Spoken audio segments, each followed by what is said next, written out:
O te toe whataro whatu sa moe lau whita whafonga nei vaenga o le fiafi.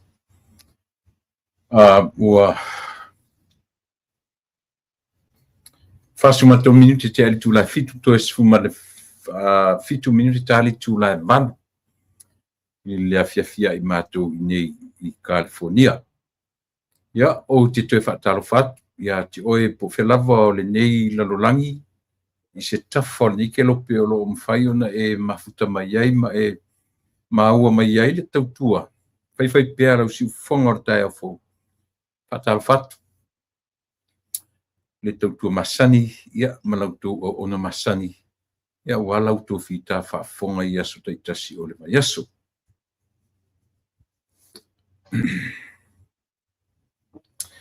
Le ali I le atua le whai mea mawhai au ngā lue ngā lelei matou te o foai o mai uma atunu I foia te oe au alo malo filemu ua atu ina mai le tupu o le au pa iai le tupu o lai tonu ma ua mau tali o au mea na whai o mai uma atunu I foia te oe aua lo malo filemu ua atu ina mai o ai sena tele mata I lo mata utia o lo sua faie ni o ai sele vivi o mai uma atunu foia te oe aua lo malo filemu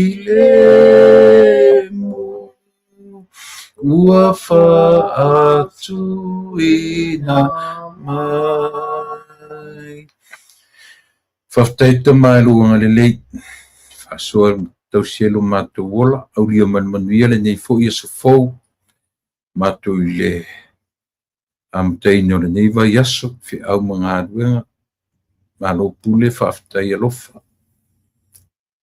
mātou o mai le afiafi umawai atu le tae au sengi pe atu le auli ia le nei ua mātou whasolo whatali le ngoto I fo le lai le nei tū lalolangi mātou vi ai mwhaftai lau fio lau tau singa yaso uma o le whafo ma le whale te leo ma pui te malutia I mātou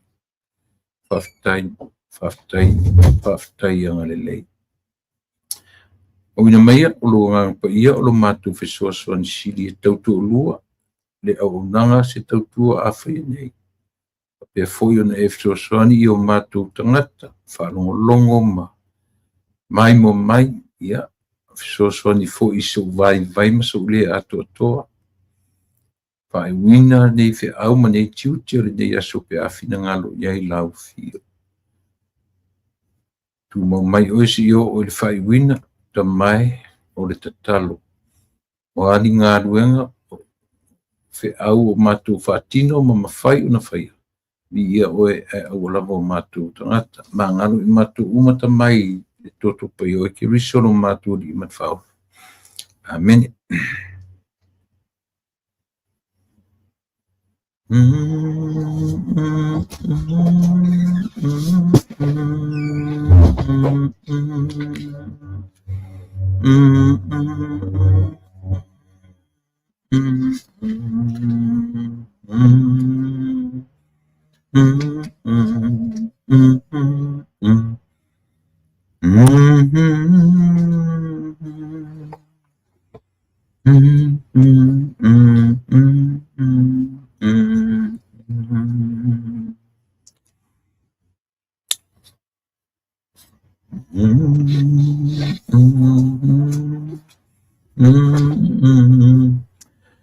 Ya, tu e whataro whatu le tautua man au nanga whewhipea lau si whonga le tai fau.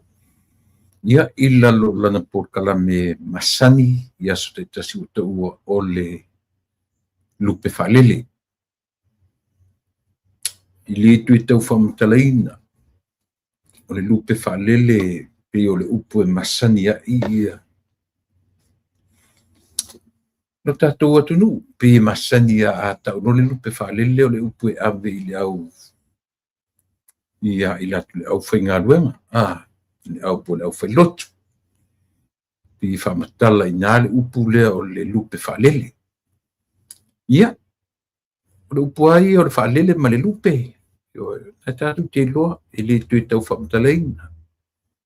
Au lona o te lenga ma le ba ailen I le au te lenga pia e nofo te tilo iai le winga o le upu.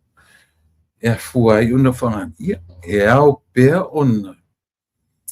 A watu oise whaasoa le winga na. Ina ia awane I pu mo o ai le tātou wa ai. Io e mo tātou whapei fo a mea ua.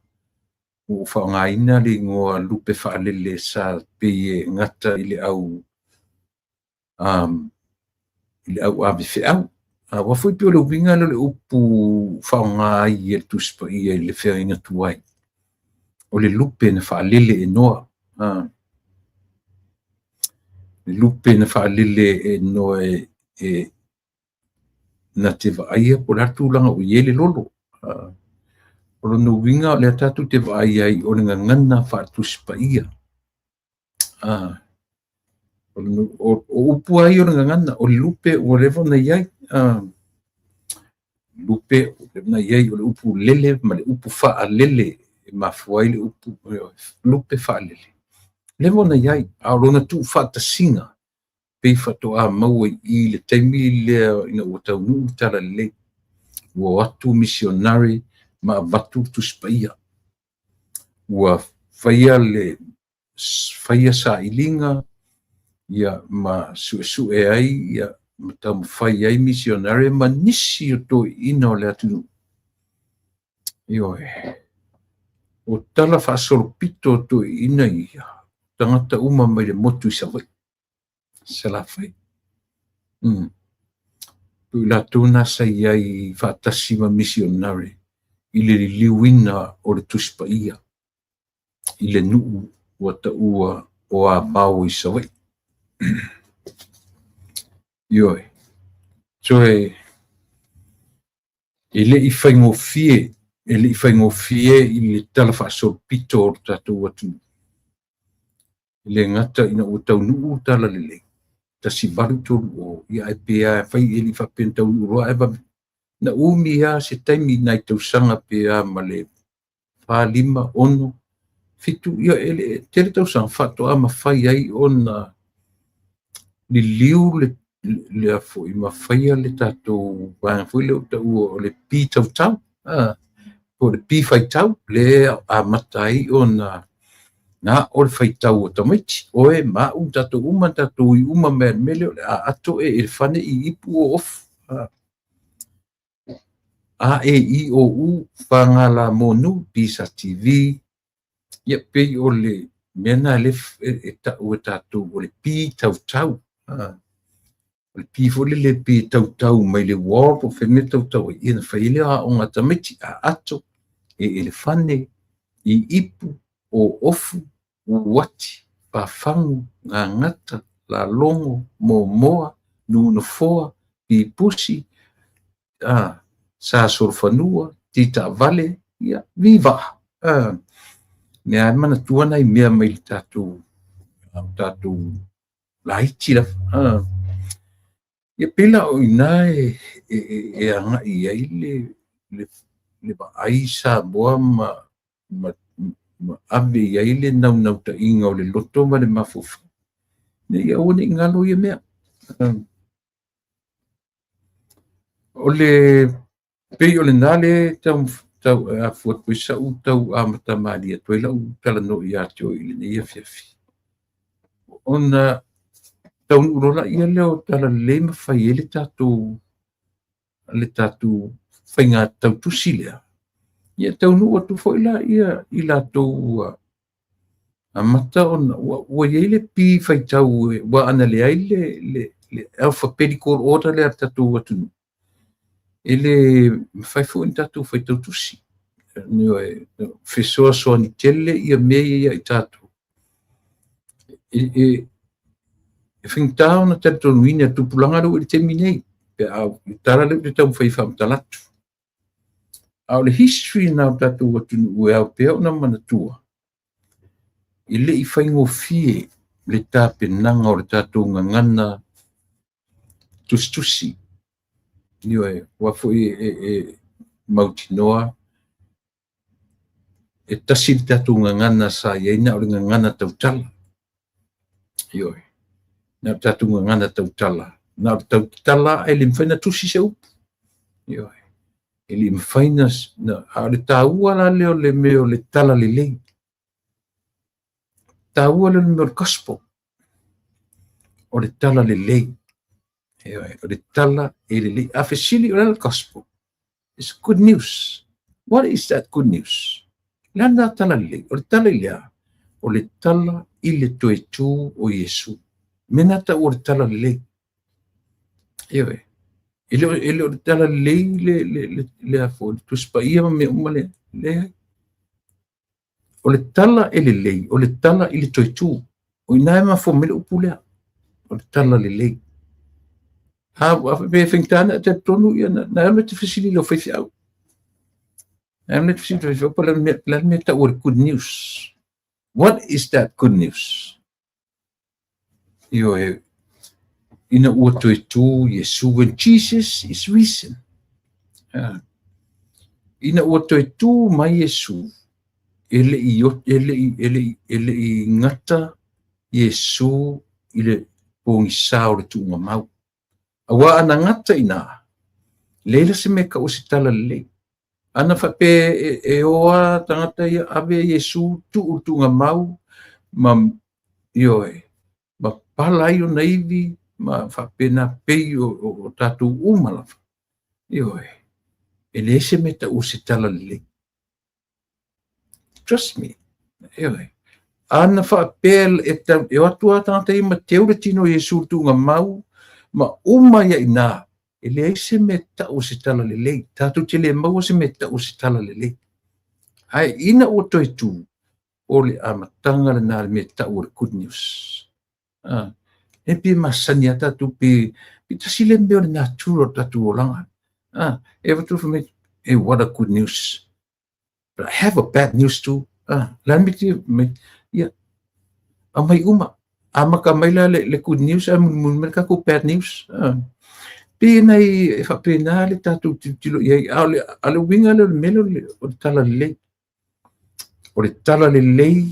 fa to ata no watu I Samoa ile tasi balu to o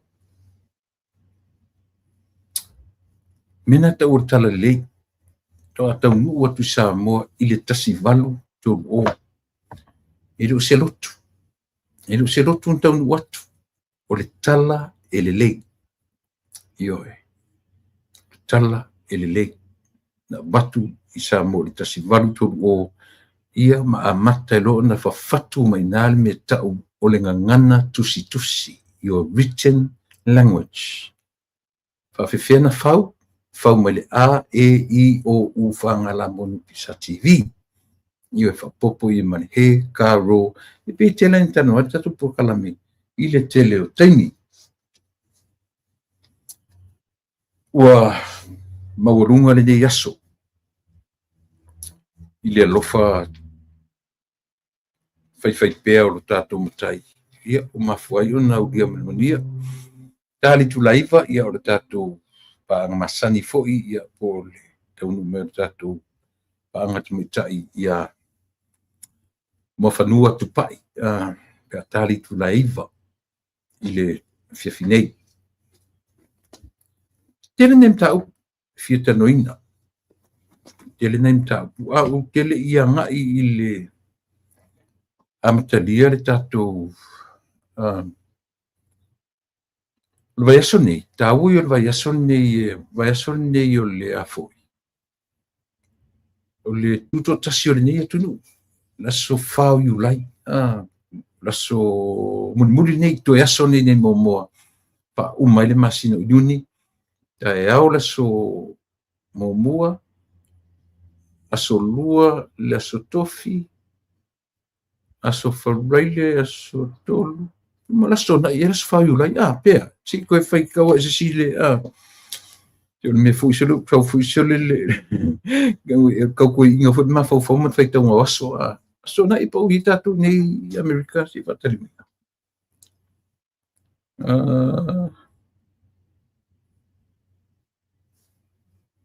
ia lenā la aso toʻanaʻi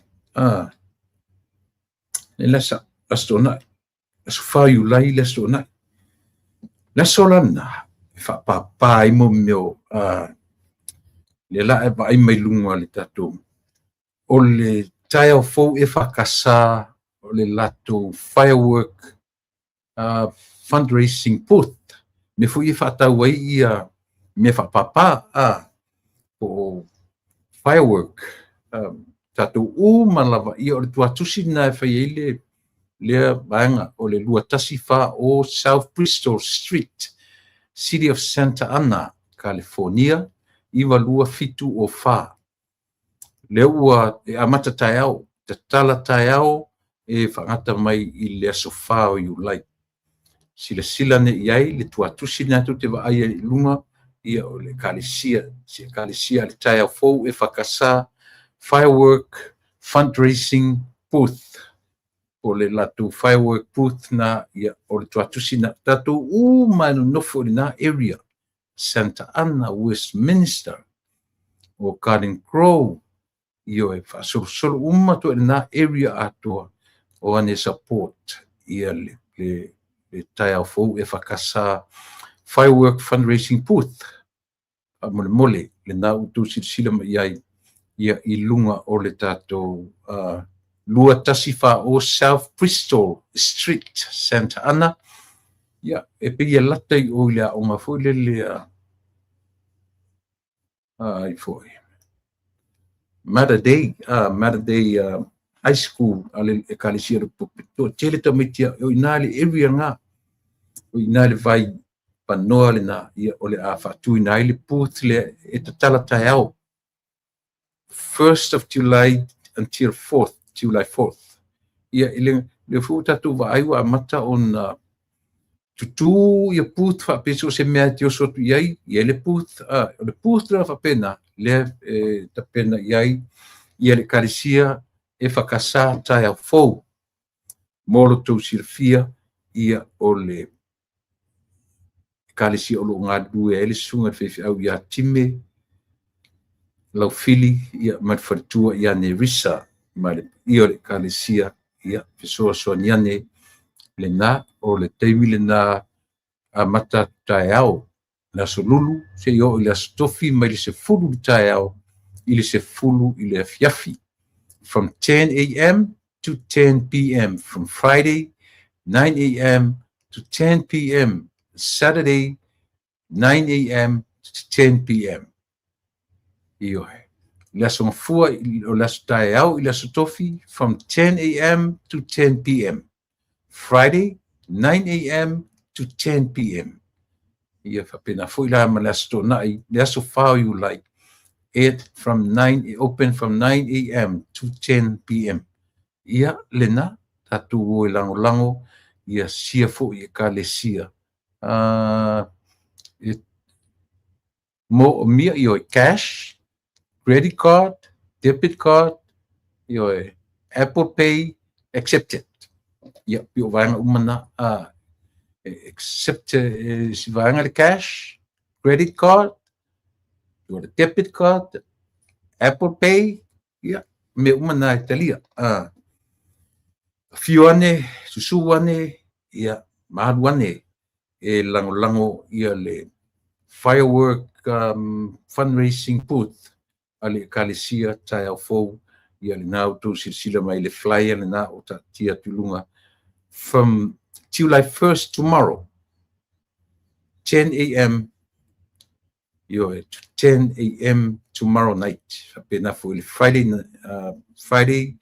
ia pena ale aso to na ila ia e iva tai au ile se fulu ile po ia te tala tu tai au te oa in le aso fa o you like ave ia yo walo fia te meti o te tonu fo you tu inga no fanga ia pi mai fa sai mo meu illegal firework fo ia ele te wa la tu fa pe mo wai e lo ele mo ina le me e na o e fa sala fa tu pulang laiti ia o le tasile na le tato mo lo tu silafia na fa la vaso le fa sala o tu ele mele tau tua nā mautou ia le whamoe fu sia e ka le sia a matatu tae au le se furu tae au se ia pa ia le se furu le pō whape nā fōi i le aso tofi whape nā fōi i le aso whareile o le iwa i le tae au whape nā fōi lama le aso nai tau le se furu i le pō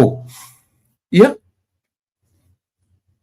a watu e male awanua le leile nei samu e mo moli tuele nga whaftai te le lafa. Le ua la forta tu tupe i Samoa. Mo moli mai fo ile nga whaftai. Fionga i le whatua o le whai whatua nga iana i le amu moe le fionga whatua le Minstar mai la tu uma le au whai whatua nga iana le koko len na tasi le vai yaso, mana yaso na whaatau e tatu koko. Tele koko na o mai pitai. Na bawe o na uma, o le lango mai e le tatu o tunu. Ioe, e le ua lafo tatu tupe i sa mope no whai atu, o le tau la fui whaafonga mai lato. Tau na whaatau inai tatu koko, se pulu tala. O le tupe na ave i Samoa, o le se furu tala. Ioe. No winga e le aise kata ule na whaatau al koko po le tatu au nanga. Alu lava i Samoa. Ia o moe maurunga lava na tatu o lo inei. Plus, e leo au se tangata furile o se tangata o te uru pisinisi. Leo o se tangata ele whapela o whai atua me ua o tele ni atatupe le ai. Ele ni atatupe, ele o iau foi se challenge whai business. Ioe. Ele o iau foi se mianga o whai atua e whiua whaimisi a wanga i Samoa. Tango whai se, ese se a masea le ai. Tau ai whatau ai e a ulkoko nei e lafo uma i Samoa. Mela leo o watu e temini whawhitai tele lava. Na e te whafonga mai o e na e sosoni mai mai anga le mai. Io e pauar ngā rua ngā tatu li tio whasala watu. Ia malafu watu. E whina ngalo ia o na lafu watu lea. E whina ngalo fu te sautu. Whaftai fu e la tu na swing by and they pick up from here. Io e tele fu la tu na fe mai. Whapena tele fu la tu na lafu iai. Ia o le na. Tio te minela. Tu e tu lua lava. Ia nai tangata o le lafo mai ili Western Union. Ia lau on the way le tupe. Ia tuturua e to tele la tuna la fonu useniuni lo umana piki to tele ia orena tuturua alo aveta tutupe ia lo aveta tutupe fa moli mai fo il fa tele ia ila to o lo nga lue le lau ele o tatu o tunu ia ma fa nga ina lo ratu tautinga ma lo ratu iva tasileme sileme le taua le tatu fafo io le ngata o le tatu lafo tupe io tatu ai e fa moi mai fo io tatu tangata ia tatu e fa taua tatu o lo fafone ele titi le tau vai foi le tupe foi le tatu e tau le foreign reserve o lona winga ana fa pe sira mali o le olanga me vole te te vai te tilo i ai le foafoanga ma le creation le atua o le ale fina ngalo la so fina ngalo pena fa pe o matemi nei ele immigrate lai ele o faina feo ai o tatu tangata lai la se tatu va ai ia Samoa pe ana fa pe le o esi tangata m Samoa no fa Samoa o le mole fainga poto me foi le tele na tatu tua ia tunu tele hai te tau ai tangata na vai lau tele le vai i le tau fo nei awa ana le migrate o tatu tangata mo ese me Samoa ka fe le tumo Samoa la tumo tulo ta fe le tumo Samoa o le ese vai panoa wa ia fua ne ia Samoa te mini masalo e tele atu le population o Samoa i fafo nei lo Samoa la tono Samoa te mini tangola fika ia manono fia manono ia manono tailo te fatua tamai island ai ana o mai la te mini ele o migrate ngata manono le atu langa o aforingo manono le te mini pai tu foi que kilo fan ma fo ia o aforingo manono le te mini o aforingo apolima o aforingo tutuila ma manua pe ana le migrate tangata o ese mai ia awa mo foi mai le ai mali ai afua foi lan tangata maliu ai nei mo me fanua tanu nei atu tele ni mo ke ku i le sipiko le fanua tanu ngimo la vai afua le fia afe kausanga kalu feo ki kanga fa fitai le foi mo i foi ara tatu titilo le me foi le cremation por le cremate por le tatu o le susunu pe o tau so ni foi le na me o le susunu i tu titi ai le me o le elio palpala le winga la utala atalu ne mo me o cemetery fanua tanu inei nimo kala tava ai leanga no fonga to afilemu tasile no fonga to afilemu no fonga me te tangata maliu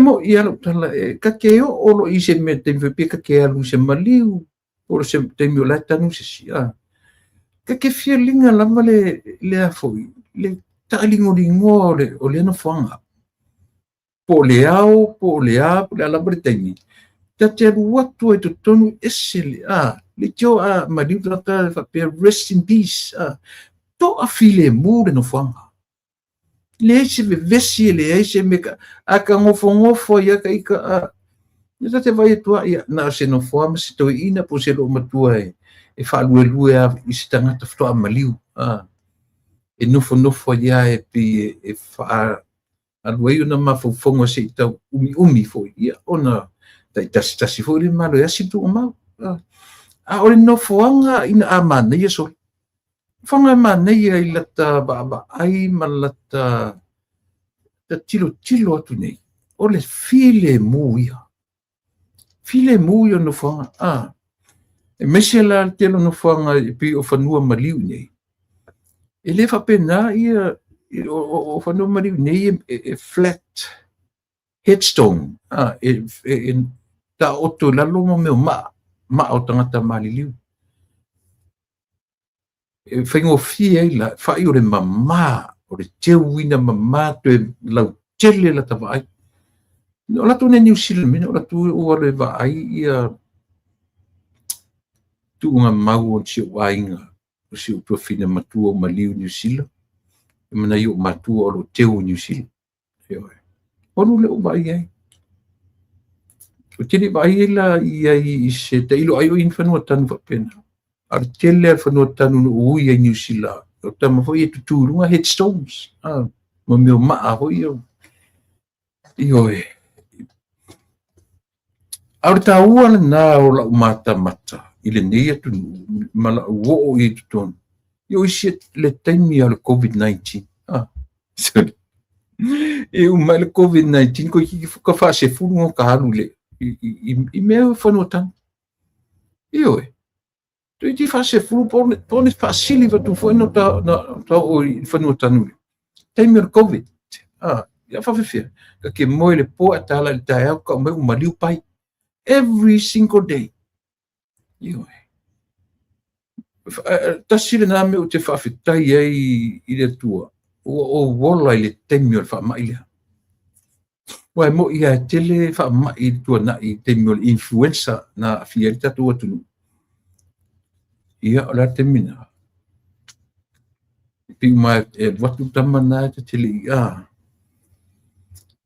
al whamai la lea lea no ta mori mawina au lea ta te ola COVID-19 Ana mera nana o ini Amerika. Ioi. E malamana ta au sau o ti tangata te masani ai. A whai tire masani pe pola ai e te loa. Io oa ina i tangata i longa o community o whai whi au o whale tua o tangata moro ele i fo i ele ngai mai sole ko i o ka le fia ki mo ne sole. Ioi. Au whawhetai i le tua o ta mori mawina. Sa tasi lua. Whatolu na mawaya. Whatolu na mawaya ule. Le COVID. Ioe. Maua mombua ili whaia se tui. Ioe. Whatoa walu ilo whai tui mawalo na lua ua tau. An mawalo ntolu. Nan whai mai anga positive a lea foi. Ole test. Ele ia se ele ia aunga fu le a me fa piu tau shot le a fu had a short of breath le se me fa pena pa wale me positive test a piu le ta tu te tala no i me ia a mata tu ile malio le sui fu i male me ele le tala no ia male tele me fe lava sa ile soifua me leola. A whaila le whaftai e tangata. Moa wai o te whaftai ile tūlanga le nā.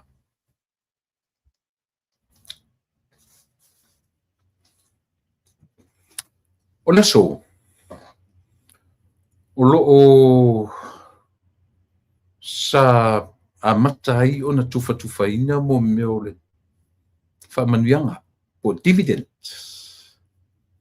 Ale nupi wha ia po le vaenga foi le au whaisawhanga. O le sope na amatai o na tu inatu le latu vaenga tupe. E se furu pasene whamanuianga mo le netau sanga. Pe tai wa umana whamatu ia le wha. Tupe la le o le wha pasene. Ono pasene le whamatu le so se ia pa ia o ke topa. Uma se temi la amtanga o le netau sanga na whamatu ai le wha pasene. Le after whamatu le so until October, the month of October, e wha mutai nai ia le whamatu inatu o le awhape o le ono se furu pasene o lono winga e tutusa le ono se furu pasene lea ma le ono se furu matasi miliona. 61 millions le na ta o mai nei ina ua uma totogi le fapasene ia o lana uiga tautitilo i 3 ia po 5 miliona taluai lena tufa muamua lea ua mamata tufa nei ia tasi lea faamanuiaga lea ua tatou atunuu sole te nofo amo tafua e lo taʻita taimi ai aga fai aku gei maumea ai loga o kisaugei ka ke fiafia ua le ua maua sata le o te nofa mo ata sori te nofa mo ata i mea o tufaga wili paelo ia pi am ile si vaenga mea o wili paelo a ola i titi ai o matonu ia soia ai ese ainga ise lato wili paelo o se ainga tele nan tupe ia ka ke ngofo ma lepo ainga ise lato wili paelo ia soia o ainga na tele tupe ia pe ese ainga ese suo le winga na la utala ai ana o Samoa ai mau atu fa manuianga ia ai longa e so mafofo ke fia sa fa mo ia la utala sori ai longa e so mafofo ia wa leu te fa no e wo e mo meu waia fai papua o no winga o tele o que no fola pe no fai atu o le panmela wil paelo ele ngalo ya cha o il fandu on matu ai o tasilea au ngaduanga yaso le titi o le eli pufai ma le eli o le niu o le pueto e niu tonga niu muli le matu ai le si matu fanua yo matu ngaduanga fai laiti eli pufai yo temi fai o atina fai eli le pu to ele niu a vai nei la tu fanga suola no mo ora fa pesole o fianga i ku fanga ngi mi laso yo aso yo si kama o ipupopo nga pingi al kolpa le pu fangari eli lima yo fangari ipupopo le se sero kal yo e pe no faiatu se vanga na ainga chele la tu pe e fanga suo fanga wili paeno e fai fe au me fa pena ya le mesa yo le man power na fai le me o lima au fo ina le pa ma o ka soli tasi na fe au a falongo longo mai o ka mai kasi le fe maku fe au ia so matula i tiso le me le la ungo le ma e ati le pa soli e ka ke ngofa mo ka ma fo soli fa pisoli yo por mele nga maso ai ka maki sasa e fa io le fanua ke le si o le pa ma atu ana la fa ku fa ngi pa waya tua i o ke ngofa mo ma fa what a blessings mo tatu tangata yo ale te tala no atu o ia na o le man power na fa ngai le ni suo eli ali ngar korpa eli ku la lupo eli lola ia fangari popo e faima io ele faina no olea o il tala le fai te ilo ia auton te ua e ola o fa pena matu ainga fa pena matu tupulanga matu ia nga fia lua i posi ko inga vai fa singo me maku i eli wa ku of se furu pe fia la ko inga eli wa fu fa penga me ko inga e fu le la ia ngale la ma fa singo me maku ya haru maku eli yo eli la ngar korpa ia marau pe i popo se vai la ye o le o sau nei le nei tap fu le o tu fatu le malo so o suo o iliafi e nada ma se me ngi me nga ngi soli e fai ile maso me nga fai ngi soli si le moni ana tal e le se no kan le fa longo mai futa na tu programa ma ngai o ki on mako ai e fa maniera tal le fai io ai la nga ka va ka u ku ko inga fa manu yanga nei Longa o ngi ke mingi. Longa o Amerika. Ioi. E o te whai atu sole. E o foila le mon me whai maumanga. Kei minga e matua I whaasani, I whaise whainga ele. Awangi I ola vavi ola le mo le vau lima, le vau kui kui. Ia lafu le mu, ia iei mo le fuasenga, ka whai whaile lafo, whaingo fiena. Nga,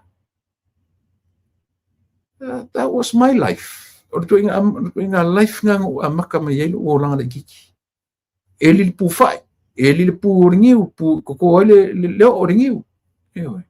Ai kasi se whangua, ko inga lifestyle nga ia. Nā se wa aila lingi ia ngā kupulanga ia. Auru ka ingo ia e mai whai mei lau mai whai mei ngā o kufanga suoma, kufanga. Ia se maki kiwongi ka ngaka alfia mau mea ia malaku karangoa. Ia e. Nua whanongo me karangoa stamitsawai. Ele alo karangoa tu sa o tuane mea tanano ia. Ele se alo ia mea.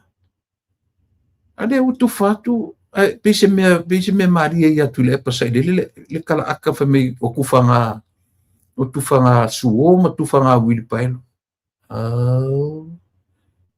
Ai uku.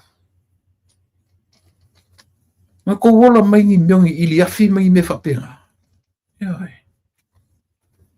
Nanga wola mai ia. Amato eli mato pu fai o le pea I popoa. Oi. O le pe nganga pingi a kulpa ia ai eli lima mari pop e alu le aso so le ka whaalongo kuru ka pākua le pungo ia a whapeo le whanua a mai latu le whanua ka kua mai le sipiko whakawhawha a le kuli a meni e sole o te whawhetai I le atua le nea ngā tupulanga sole ai kufa fua sole. Le tfaya. O le matonu u vai te miola o night. A isi ainga e feo ainga tu ta mai tima me o wil pailo. O ainga na tele tupe. Ntsio o foi nga fatia fa tau o wil pailo. Fa tau le suo. Yo. Yo nga.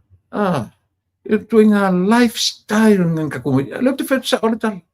Ai ana mau atu wha manuianga ia. I loo teimi tala vou le taru fou le malusi. Ai. Le mena kasau I fuifafu. Ioi. Le mena kasau I fuifafu. O kele ia maila le o vanila o tala o wha manuianga le anu pifa. Le na tufa I le so. Ai fo ila ia I le tufanga o mea ia. O le tatu foi la ia no foi fafu. Le vatu tatu sosoni o tatu ainga I Samoa. I o tatu ainga fai fatau. Pay tax. From the money that we sent. Mana tua tasile tupe tele a Samoa le iei o lea. Remittance. Lale remittance o tupe for I tu tatu ni no foi fafu. Ai tang tala no fo Samoa. Le o tufa ia mo no pifa le au fai safanga. O le au fai ngaluanga. E mo ia la sosi ainga le sa le fai ngalunga mala tu tangata. But o le fo I fa lang mai I le diaspora. La foto tu pe temi fa la lave te tele o ainga. So ele ma fai ala pe o la tapo pe la tu le Samoa. Au tatu nei fafo. Ia le se mea. Pe ia le kau ke whianga ia male eri pū whai male eri pū ngiu ke miringi. Ia. Whautuanga. Tā tautu pūlanga nei Samoa. Whao ngā tatau le taimi, whao ngā tatau ia mo meo whamandianga na utu nai tu whatu. Ioi. I le o koe la kiki li ta mau a inga o Samoa. O le matua I whaata mau a inga ina lo tātou atunu. I mawhauwhaunga ina ia tuwha atu le ta mau a inga. e se le mafaufaga le faapea e tule e pamalatu fai mai o le tufa o tupe le se mele lei e le mfaina tufa tupe i aiga e le mfaina vatu tupe i aiga ona polea le tuaiga e le mfaina vatu tupe le aiga na nofo le aiga pe o le aiga e teu le tupe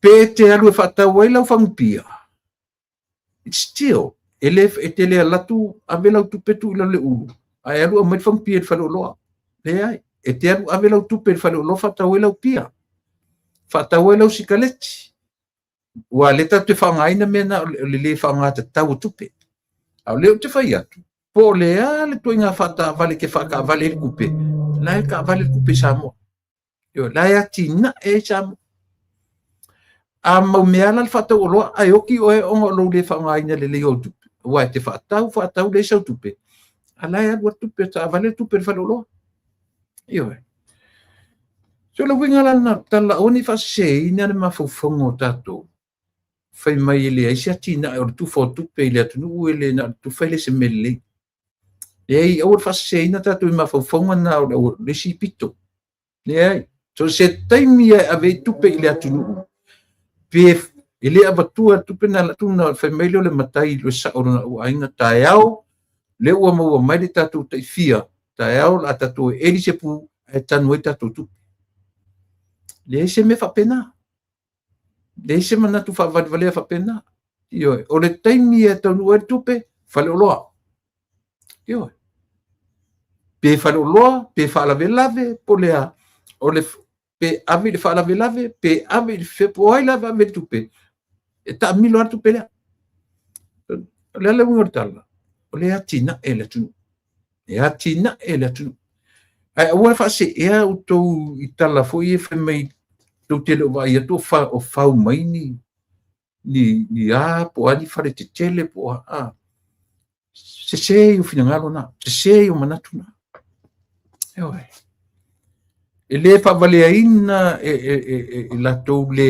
malamalama na ia le mamalu o le atunuu aua ni faimaitu le epa o le faamasani ni faimaitu le epa o le tufa o tupe i le atunuu o le tufa o tupe a e tufā le tupe i lou auaiga e lē nofonofo o lou auaiga tupe ioe o le taimi e receive ai tupe na tamomoa e lou auaiga i fia e o i le faleoloa po le alava le toiga mea faatau mai le faleoloa but the money is still peia o le life cycle le minoi o tupe o le ala le uiga o le tala o lea e taamilo le development o Samoa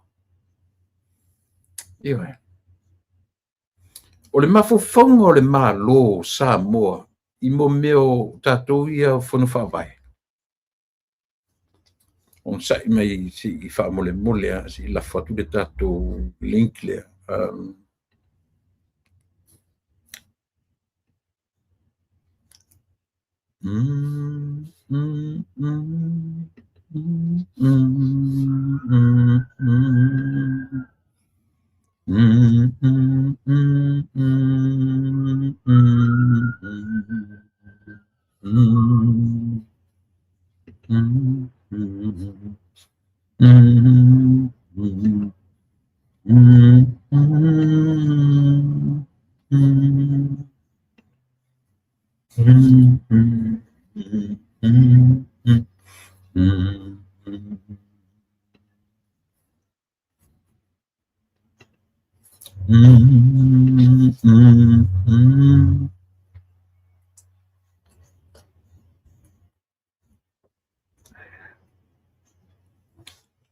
to le ua o lo talanoa atu le nupi fā ma faamanuiaga o le nupi fā le ua tufa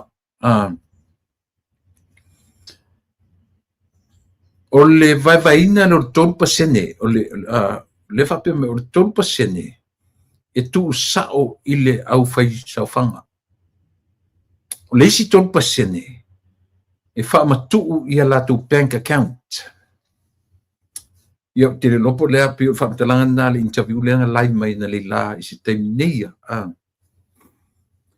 faapena le vaevaina i le tulaga o loo i ai o tagata o loo mafatia i le mea lea i le faasoaina o manuia ia po dividends ia o latou o loo ai talafu e lua i tuaiga vaega o loo faiga pei ai le ai talafu lea e afaina i latou e agaʻi le ai talafu i le liko taʻu le vaga taʻu le liko e totogi ai talafu. You have to pay your debt.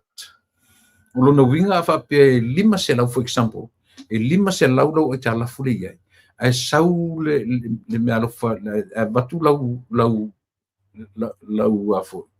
foʻamanuiaga e 5 selau lona uiga la le muamua le 5 selau i le ai talafu e faatoʻa alua ai le paleni iā te oe lesi vaega o le lending o le vaega la i le lending ia pia o le tau le o e manua mitimiti le vaega na i le i tu tau ai talafu ia i latou le ʻaufaisaofaga a o le tau te lele tupe e tufa nei mele ono se fulu matasi miliona 61 millions tele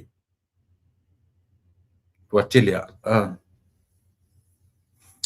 tole mo tatou ia i Samoa na au ko le koe whaongangi pupopo e lie pu whai whaonga le lei wili paelo whaonga le lei mo meo pa waia whaise pa pua whaise pa mua whaise meo le lave au ngani atu le malo o e whawhanga ni au tō pua whawhanga ni au tō whawhanga ni au tō whuingo mea moa to tō ni au tō i lo kilo le si mea i ai siva yo o ai fale o le tutura ai solo wako ko o mami au kafa le tulanga na te lola uta na iai tangata na mai nei Samoa sa tau nu mai nei o nei Samoa sai te mo si Singapore o kele o ila tola ia mai nei male mau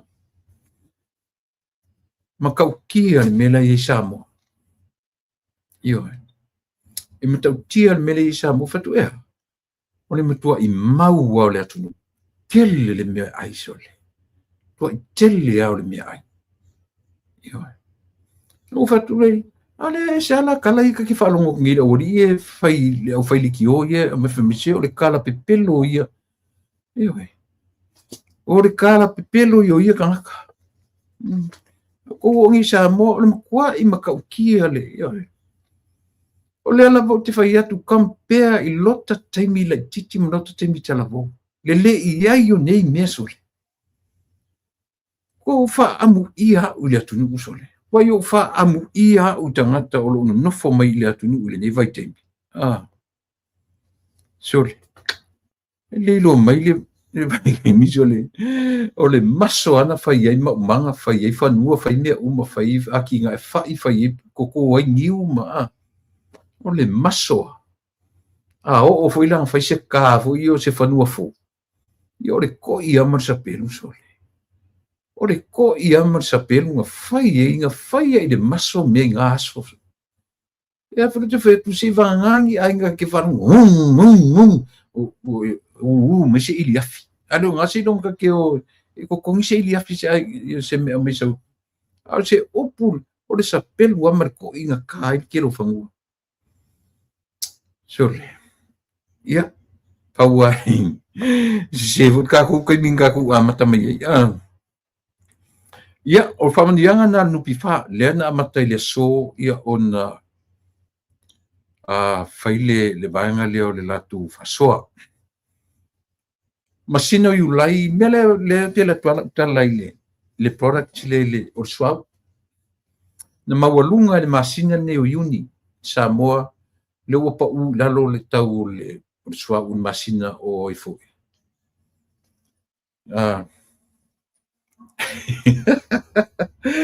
ya fanai maroso ia ranga ole foi ole tau ole si mele o tau farongo ni ai la tala le fai tu neia sole o vai la va vena ngalo e se tu le tala maru mafofa yo pa u le tau swap mena le masani no tala no atu ai le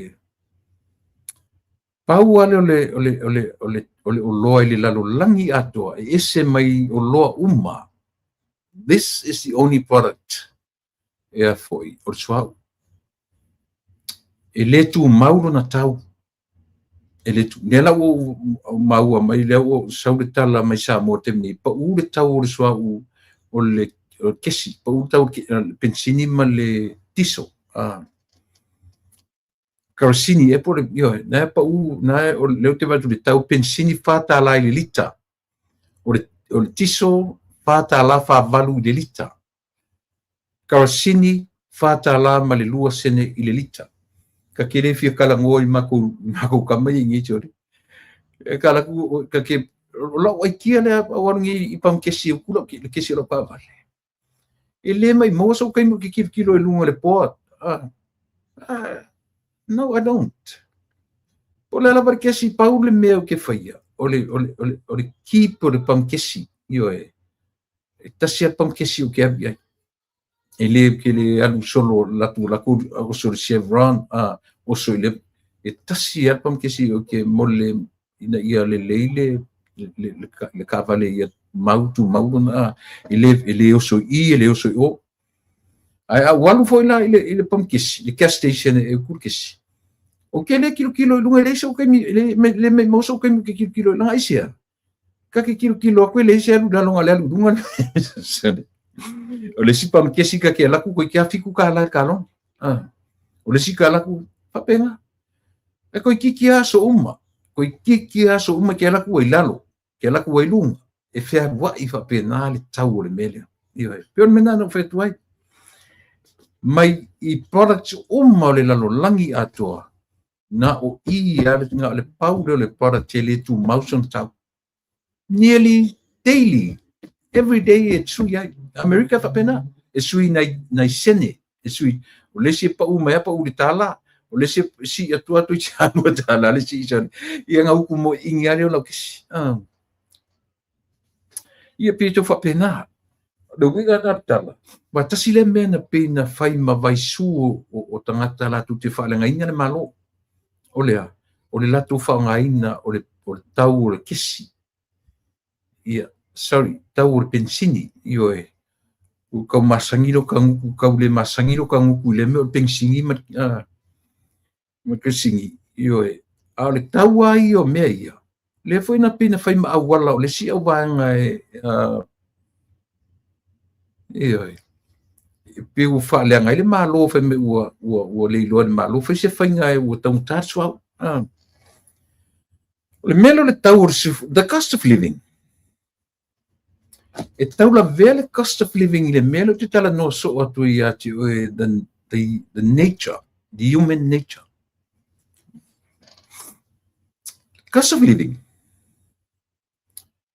mai ba ai fo le afianga o le soifuanga maliola o le natura o le olanga to move forward to move upwards that's our nature ioi lenga fa penale ma fau fa le tua ioi ina ia ola lanka ke kala ngolo le upu le ola life le ola e tau te le tala no I tua ioi tau te le tala no I tua tau te tala no lo me ta ule ola e lua me ye kau ke oki loa ko morpu a le ola ia e mino I luma esa ioi kau ke kala ngolo I le oki ioi nga le kuwa I le pusa belo le onfu kau ke kala ngolo I le ola o le fa mo le ola to move forward o tuta tuna te le yo le afianga o le melo le natura le kan ngo so o tatu po kala langa isia our nature your nature e le tutusa e le natura e na te afifi le natura o ma o le natura tatu na fa nau mai le nature na yo o le atua e le isi o tatu so support man mena ia o mai tatu a o e ola move forward cost of living e la titi alo na pasene ma faina to e fo itua but the majority 99% of the cost of living to move forward. Kat kong kala le fai atu, the next 5 years, kau ki kilo le tau, kau ki kala ngoa, wale o ko iai le se tau se oloa. Na. O foi meio ko kongi kan ka fai ngaruanga.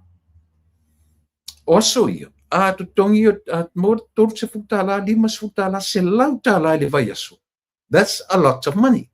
O le taimile nei, ile mwhaina to e ola fa pena I Samoa.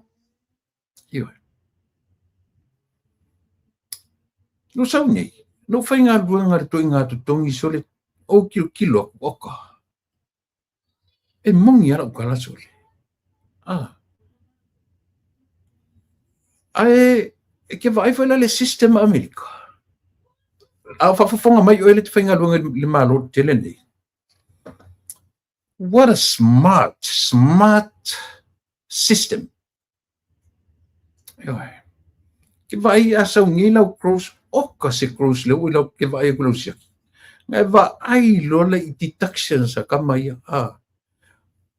Deduct maya, deduct saule net.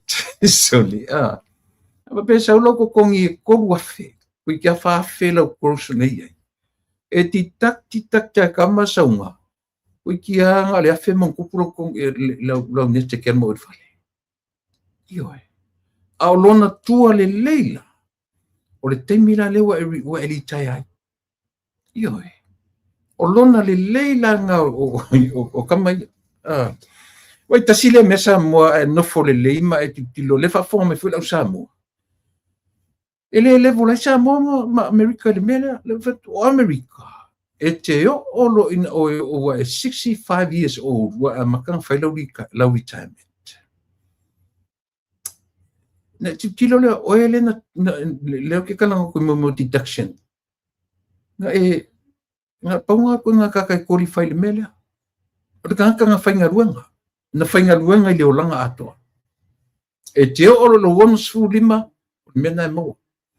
E ele tupe I ato e te o lai lo olanga atoa o lo tutoi. Le mele sau Samoa. Ai. E whale unfair ka ikakang whai ngaruanga. Langa le mele au mai Samoa.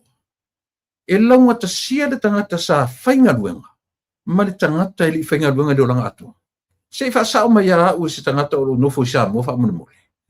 Na ia o I lunga pe I whasao mai pe a whape saola tala le. O a whai saola o whaitau le whaitau o Samoa. E wansai o tangata Samoa ili fitu se furu tau sanga. E o komeki ale mo lau 5 se lau. Se whasao mai a u sisi Samoa o lo I Samoa whamuna mole. Pena e whaingaruanga lo ranga atoa, pe tele I whaingaruanga, e maua lau 5 se lau ina ua e pa I le fitu se furu tau sanga o le soifua. O le se sengalana o se vaile sama I Samoa, ma Amerika. E mon ia, whaftai iso, whaftai. Ko vaile I tuainga mea ele maua American mele maua Samoa. Ko vaile malo tele. Tau sirsila la tatu le sese. Le malo le nei tau te manatu tatu le malo mau mea tangata. Le mau mea lea. Sila la Samoa le mele ufai el malo.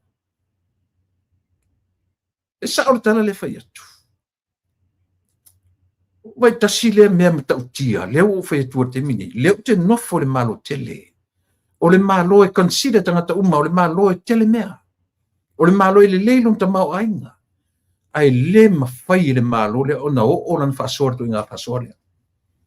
Sila la tatu Samoa. A o e nofo I Samoa ma e whafonga mai. Ma lie loto. E le maua e mātou I Amerika whamanianga nei maua e o tau Samoa. Le ai. Mātou te le maua. A whai e le iafu ro ulu le atunu ule nei. A whai e te le I whai ngā luenga e lo langa ato a e au sia tau sanga e lo wono su 5. Sorry ase me te le maua se whamanianga whapena. Ioi. A voi te tala noa tua I le temi ioi. A saula usia ki e la te le tolu afe. Le cross se le se lau tala. Pe more than 3,000 cross. A kipi ka kearu le fale. Le afe mo kupu kongi anu mai te fale. Ioi. a olona le leila le ala o tanu fo tari o likai o melanga o lo wola nai lo langa ato a le sonem ko o ke ia le mele sa usa moso le to ke ia ia lo mafofa o le ala mo ke fa pe uia e tu sa le sistema amerika ma Samoa e te fitu se furu lota usanga sa e fainga luenga na maua leo lau pensione le lima sela au le la sa le iso le la ngota sia o e na fainga luenga male tangata i fainga luenga le olanga ato sila la tato what a blessing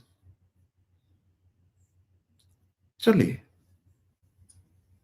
o ila sisi ko fia pa loka so le lo fa matala tua a fa pe na tino fo sa mo me fa no lo tino fo le malo le leilon ta mau ainga ele mau e matou i nei mea na tu te mau e oe ia le ua mau mai faftai nai faftai ta maleta ia le fa pe maleta la e ata mai tele le fainga malo le e ai nei yo o lava i le system me na e whaonga e o tau uso. Mani, paftai. O tai meng tinsin usi wole le, o le, he's an economist. O le tangata o le tamau ainga. So soani te fo i o le ala ua o mai. Matau tia an mela u whai ir fast, sorry. Matau tia an mela u whai ir fast. A whaila o ngai ke ngofo me Samoa. Ioe. A o leo te tala no atu i Amerika o le atu no o ta mau ai. Ai le maua ele maua e tangata o Amerika tu inga whamanu ianga lea. Se i longa sa e whainga runga. Afto e mau. Ia o to man lamala. O la ia lango fast. Lango whainga marola i timi nei. Po o a whainga tau whaaleanga o tau whai inisi e whaaleanga. No wonder why na lina mai i tangata ni tau whai la umeli la tau kola. No wonder me tau whai tau umeli kola. O a whai si la tau mei tau mai. Kola. O a whai si la tau mei na whamalau mai. No wonder nga mai tangata i tau whai e copy le melea. No wonder. Langa whai tula e porta ngata o whanumera. Tu le porta ngata, is an economist too.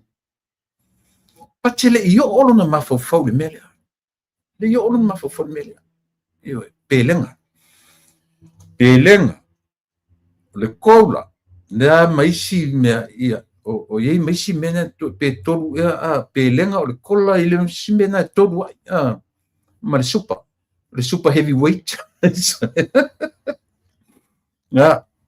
Sa o le super. Le la o manino nei o le whainga la le o te whai atu o whea le mena no nofo i tau sanga i tele o whea mena no nofo i tau sanga i tele ni tangata ai le ai masasi na tau se mafofonga a mese me whape a tango nei le ati nofo for 40 years in power 30 years in power or even 20 that's a lot of years e ora se furu tau sanga tele na tau sanga. Ai le i tau ane lava i aise mafau sisi. A mea se i ave se whamanu ianga i tangata. A mea se i o le ala au ka ngofong i fika whaane mafau. Pe leo ka ika o se tangata o tamau ainga, pe ka ke leo ka ika o se economist, pe ka ika o se ai ngofong i fika whaane mafau. Whapa leni numbers. Whapenge lua se whukau sanga. Ngale ai ka lafu, ai tā lafu. Ma isi ma me whai lunga ai alu lunga ai tā lafu. Sau le GDP, e leanga le GDP. Le ai se mo se, ioe, ua kele kaka migrate ua waku na fa ole language ele leva na fa longoina to tilo tangata ele leva so tala ole upura remittance po tupe fa momoli ua leva na fai ai le yali ya e lunga le upura remittance po tupe e momoli tangata ni ya le me ka ule foreign affair le foreign le kupe le tupe fa leo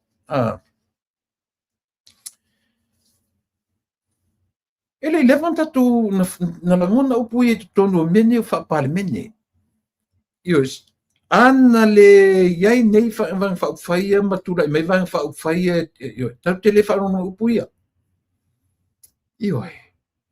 o mea ia na pena na tia i le lautelenga o tangata pena au porkiki ana latou lo puni i upuia lela o tatu no nofo lalu watu ma social media alu watu ma platforms se umaia ua manino ai malama le atu tatu tele i malama i nei meta o tupe fa momori tatu tele i loa tatu ne o grants le avatu ai fa isi proketi Samoa la hefa pe tatu o tupe uma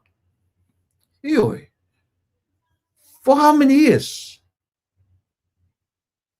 tatu va ai tatu le au nga di meu tatu va vai a faila na no nofo me ya tu le pa malatu fai ai talaf faia ile mea ai o mai le fast ko kongi ai kala sau la lo ai tala peer development o le atu with the same revenue lena faia ile si vanga ai tala fu kaunga ele se tupe ave tangata o le fesili la o fe ngaru ingi kupe o fe me sa ingi kupe ingi kausanga kele o mailo mal fast faile la tu ana vataule e tu fan miliona i tangata e develop le social development develop le social i po tangata lo tele fa ngalo na me o wala la papa ma na me o mama e o uma ia pe a faia o le well develop o tangata ma ainga o se nu tu le le nanu o se nu tu le o se tu malo longa na tu malo o le manui o le lima suma tasi tu malo so se te mia faia o la papa so se te mia eli mele tano o i pe a faia o nga fatia so se te mia faia o la papa la tu i mut fanua tau savai e mo te minei e mo o mia le develop o tangata la tele mo so o le fatu fala inga la ale fatu tu ile tu sa mo tasi o fainga tai e tu e pa malhita pipi po se isi lava van fa no la tu la sien mele asia la foi na mai tau sinio la van meta o economic development ai na tia ile meolea o le kele o tu pe le tanga ele titi le development o le tu leva na fai tangata mele leva talo fai soli a Samoa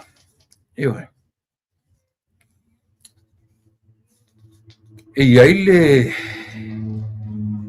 le vaenga mai ni American tulanga o leo sala tu pi orna nei na conclude ile fionga ile nipo nafi ile sunga ia po le fionga ia le sunga ia li ataua le sa afamasanga Samuelu afamasanga ia po le latu acting commissioner o lo ia terminate ia le na ia conclude tai pe na ia fa umainai ia le maftanga leo atu nei America bana to le US Federal Law Enforcement Training Centers program from here from America na faile por kalame ia mo le por kalame sosonia i leo o ila to tono fat pui ia ma ila to foi ngā lue tono le corrections ar tatu tunu na ye malava ia le official leo ia po le vanga ta ufa pupu o le SPPCS le la wa malaysia training o le training for le na tapena ia leo tatu atnu i le mo le meo le lau tele ina o le atamai i le mo le tamfai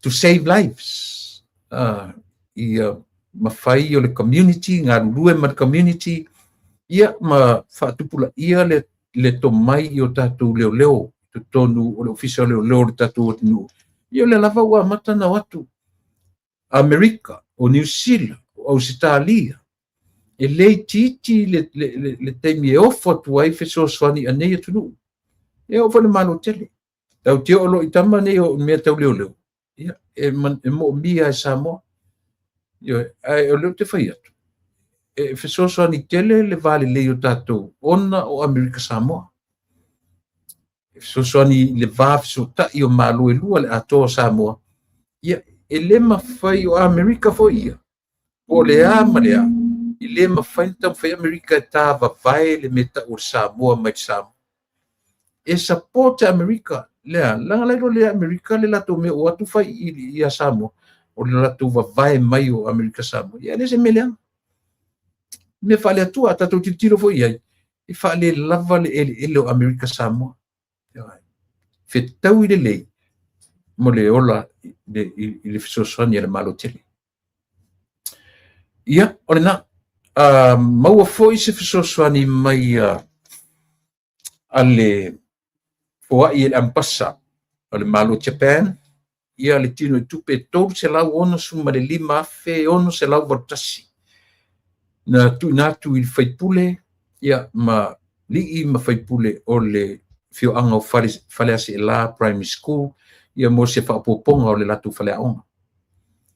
Tolu afe, I mean tolu se lau ono se fulu ma le 5 afe, toi tia afa miliona. Tolu 5 suma whata la tupi, ta la Samoa.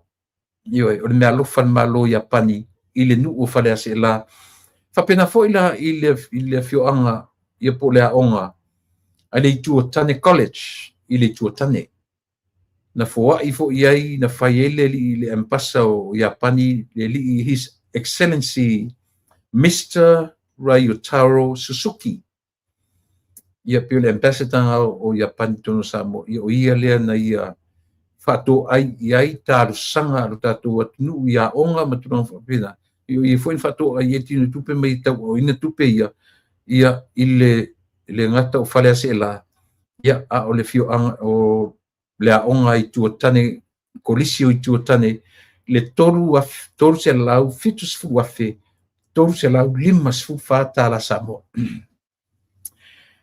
le ati ya le ati nae mati nae pele atu Whailo mai el Central Bank tasi malfitu lana Foreign Reserve lana tupe whanganga ia lea olo tu mau le 1.7 o se tūlanga le lei mo le temine ia te le pianisia tatu talo tonu mai ia le tatu malo fo i le nei afiafi ia sifo maua malo le whalau manuia mo whanua manatu le na ua alole ia afio mai le ta por kalame le nei aso tonu ia sa fia ngai fu i au manga luanga ia watu ia le nei avanoa e te pafilo mai i lo tatu nu matalo ia malo so fu maua tu le epa malo lang ma ia o te tonu wa ai fu wa vela fala wa levana e se 1804 le nei oli ia alo mai sta fa so o le tala noa o le iloilo o le papiona fitu fai ia fatalo fatwaila ia le mamalu o le tato pa anga masani i susunga fa fianga inga so se fata faitaulanga mo lato fatua o lo whapea na lātou maua mai ia le tā au nanga le nei tū la. Talo whātu fo I whaapitoa e le fionga a le tātou pāle mia o lea wai lau whanua nei o Aotearoa ia talo whai lau fionga le li pāle mia le sunga la au le mali atoa whapea le whantua. Ia whapea fo ia tamama tina mātutua o la whapea na lātou maua mele tā au nanga e maisi o le taimi le anga le nei o mātou le tau malulu. Ia nai tinam tama mātutua o lo tali le taimi o tāpō kalami e maua I e lātou se au te lengo ni mata upo lo tutupu mai Samoa. Ia po o whea fo I le vai panoa o tutupu e ni whawhita uli o a whia I o tātou tangata no. Alo maia o le a tātou whasoa. Ma loso fumania, ma whanua, ma natu na ulo o manei la manei le pale, manei me uma. Ia, e te tonu sa whaingaluenga le ofisa ni nei aso. O lo o lewa e ta ua le whionga le li pale, me mo se teimi terno. Ia, na maua so ta inga nei le uli, ia, o le tupoina o le taimi mātou te wheiloa ia I le asto nai, ia, langona fia. Le foilana maua atu sa asiasi le fionga le li pale mia, ia o te langona sa ona asi le tunga mau o si ona uso matua, ia plata I wawa salemo, ia. Pei alwai taimi e foile nei wa le taimi nei na mato yeli I le maliu le fionga ia plata I wawa. O le taimi a le anga o le tau o timunga le winter. O talo fai, ia, whafte o na ua tau atu whanua ia le. Aio e. Teimi o ana siaki masani. I le o ngase ia na o ana siaki masani. Ia, tau no manino la le fionga le li pale mia. O lana, it's their routine check. E le o whapea o ngase o ia. Ona o whatanunga wausta ia la vaela na fionga ia. Whatanunga fo mai le taimi e sawa ia whai ana siaki. Ia, tau sia mosto wa vanori lei, mosto te mitala noa, whasanga mai, whasanga atu. Ia, wa umana wala au mai ma confirm le mata wa vanoa mo le weekend. Ia. Se te mila fortunia ofisili, mo tu maftanga, wa vanoa le au maua. Awane e au mai ni fasili whainga tātu la epa. Ia wada ofisili tua, ngane leo se tangata whai me whaintae, me whainga fia na whai le, Yo. Ole au ngana o mea a mai e tātou fasili tu sa o ile a fionga le li pale mia a mai sa o le tali manino. O I tātou te muli ta iai o le tali a mai o le nā. A o le tele o le pola le motu mai tua. Ia mai maua I fule taimina o la pisi ma le maua e se to maanga o tele o tangata o tātou atunu. Ia malo. So lo ke baba ia tu li observa li o tinga o le ua mai fai unga famasino nga fale ali mo I sa avea masui pale mia. Ala tuli a pua I ta vale, o le te vai atu. O le fale o le pu e mai atu ta vale. Ele o sa fai mai ai ele I to tonu ma abe ta vale. Po le fale o o ana fea foi na pu e ai ata. Tula epa. Pena pai atu. O nisi nei o vaenga o leo o te fia siringi ai le fionga le li pale mia. Ai wilia, e le mai mautatou taimi le observer, e le amai le observer se whatonunga o le whainga malo. O le tangata sau sa o le tali o le fionga le li pale mia. O le observer foi, ia, you know, wa leo tātou si la fia umala wā. Wa mai mo masa mo le telefo I o news pepelo, le sa o lo lato o maia. A wala tātou te whalongolongo ai, wala tātou te le whaia se tonu o whainga malo. A whaia o la whanwa I le fionga I ato lupe se tā vale. So be it. Lato te le whaia se tonu, lato te le, they don't give the directive. Leia, tātou te whaita uma, we have to. Tātou te whaita uma isea. Ina yo tātou loa lato mea I e whai, ma lato, ele mwhain tātou ignoinga. Ioi, tātou te tiro iai. O I foi tātou po a foi me o lo vai. Anyway. O le si mena titilo I le ata le nātula epa. O le fesili. O ana whea na po e le ata lea. Buna a le wo mai a mai i lunga. Le la fai le tala. E se le mai mau fole taiminga mo la pisi la tu te amaia. We don't even know po le umi o ana fiena po e le ata a le wo mai tu mai lunga. Pei foi o le fatai ta inga le ya. I le tūlanga le na a whaalua na mai manino le fionga le li isui komisina leo. Le na a mai le observer i lunga le whaasala launga ya Anthony Pelly whaapia le tamale o loo sa ilie Australia o le sa moa.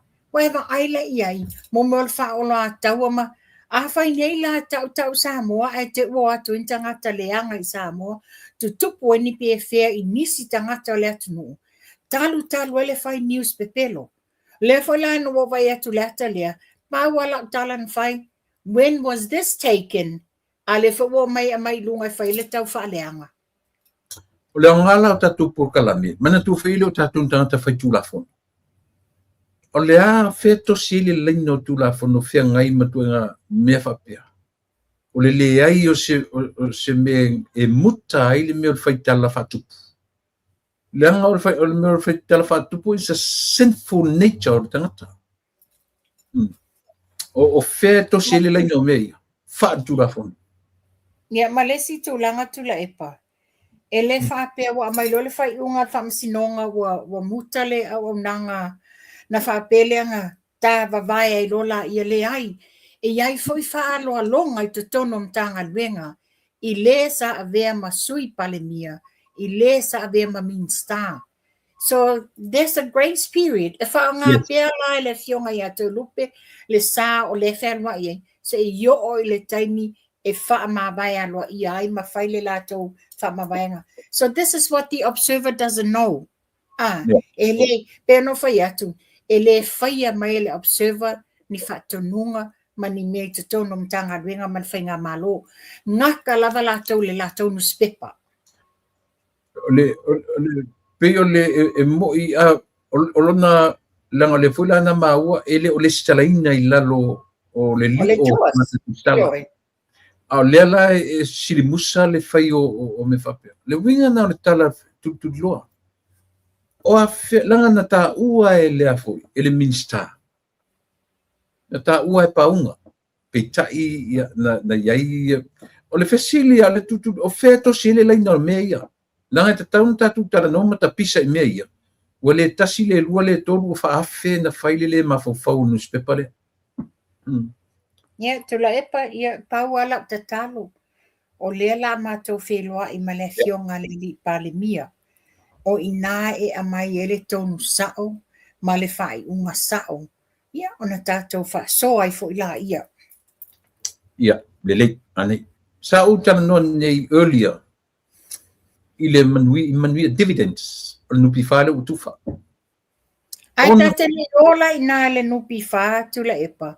A o tai ai pēla le tūlanga le ia toi lupe. O te toi fia wha mawhaina la vai u le whai unga le ua whai e le wha masinonga. O le tūlanga e peo e whesili ngia peo lo mawhau, which is one of the biggest questions that I will ask the Prime Minister. Pena le ta wha soa le vaso lentia. Na whaile le whai unga las wharaile. Ma wha pea mai. O le ato e tolo le aso sfulu lima o Iulai. Le whai unga le whamasinonga le nei ona e to a fitu I lātou le I apia le whamasinonga. A whaila o le tūlanga le watoso wa lua vai, tolu vai aso le la whatani le whai unga lea. What capacity wa e so na fianga I le whai unga le wa whai e whaamuta le tofi o whale alili. O le I fully completed le whaamasinonga. E loa ai la le pe o ina le ye ne fisili ye e fisili ngia. Tusa o le wa mua whai le whai unga e dismiss e leta lia ina le apili to ilo.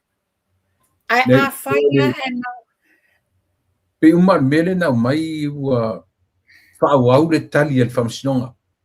Dismiss le fo le avanoa. Io, le la wato e fo I whai unga le mai la matanga.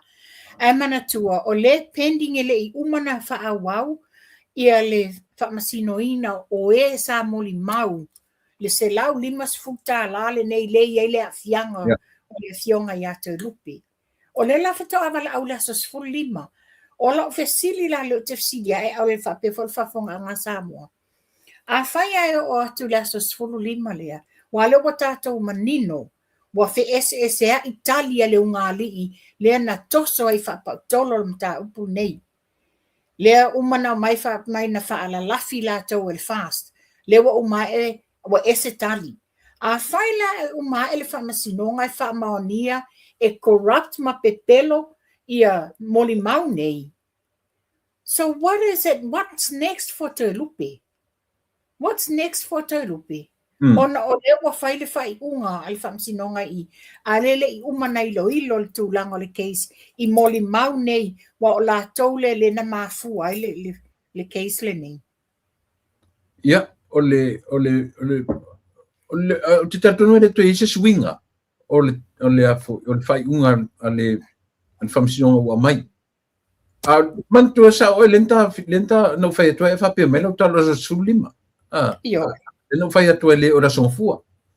Pitai. Ia, o lela. Ia se tatu whalongolongo, tatu wawai. Po whea tonu le mea o le anga. Ia, tatonu le te suia le tali e whamsinonga. E moni whai le te suia le tali e whamsinonga. O i wa contradict ai la whai unga nei a. Wa saho ai role sau noanga le fionga min stau whamsinonga. O tu la fono i o whainga palota. Tu la fongo whaavale valea. Tu la o le ngana tu sao. Le la o mai tu langa lea. A whai nei e whamaunia e pepelo moli mau nei. A le wa whai nai. So what next? O e yelangi a wala e ui el whainga malo. Which is now pau le tatalo whaafonga mai Samoa. O le loma le palota to e fo'i ia vai maunga tolu i le lato palota lai titi. To e fo'i sa fata i le lato palota lai titi. To e fo'i fale a lili le lato palota lai titi. Whai lau palota ma le whatatau ma le ami o tonu. Le watou ai manuia ma le leleio o le manuia o whaasafua ia Samoa. O le ale sila asanga le latu lai mai. O ni whaatei inga le leile nei i ungo whaamasinonga mo le lautele o le atunu. I le ise me le lei tuku mai ai. E pau ale wa ai le atunu le iai ma whanua. O le tau ma whai o le whaamasinonga e whaatu ma wina le constitution na Samoa i le mea o le na amata mai ai. O le ale mena amata mai ai. E le toe apilia se keisa mea tau palota. Po le alava la mere te e minoi atu iai ia le tu maloia. La o le foi na ele i mawhaina tari le loia ai foi. Te Lupe. Tauna na tari. Ali mau se avanoa. A whai la o Constitution sa mole iai e le mawhai ai e se tūlanga tau palota ona apili mea. Ta tau ana i se vaenga e mawhai ai. Wa i ana sao i le melea. O i le male pere vaenga le o Constitution. Whawai.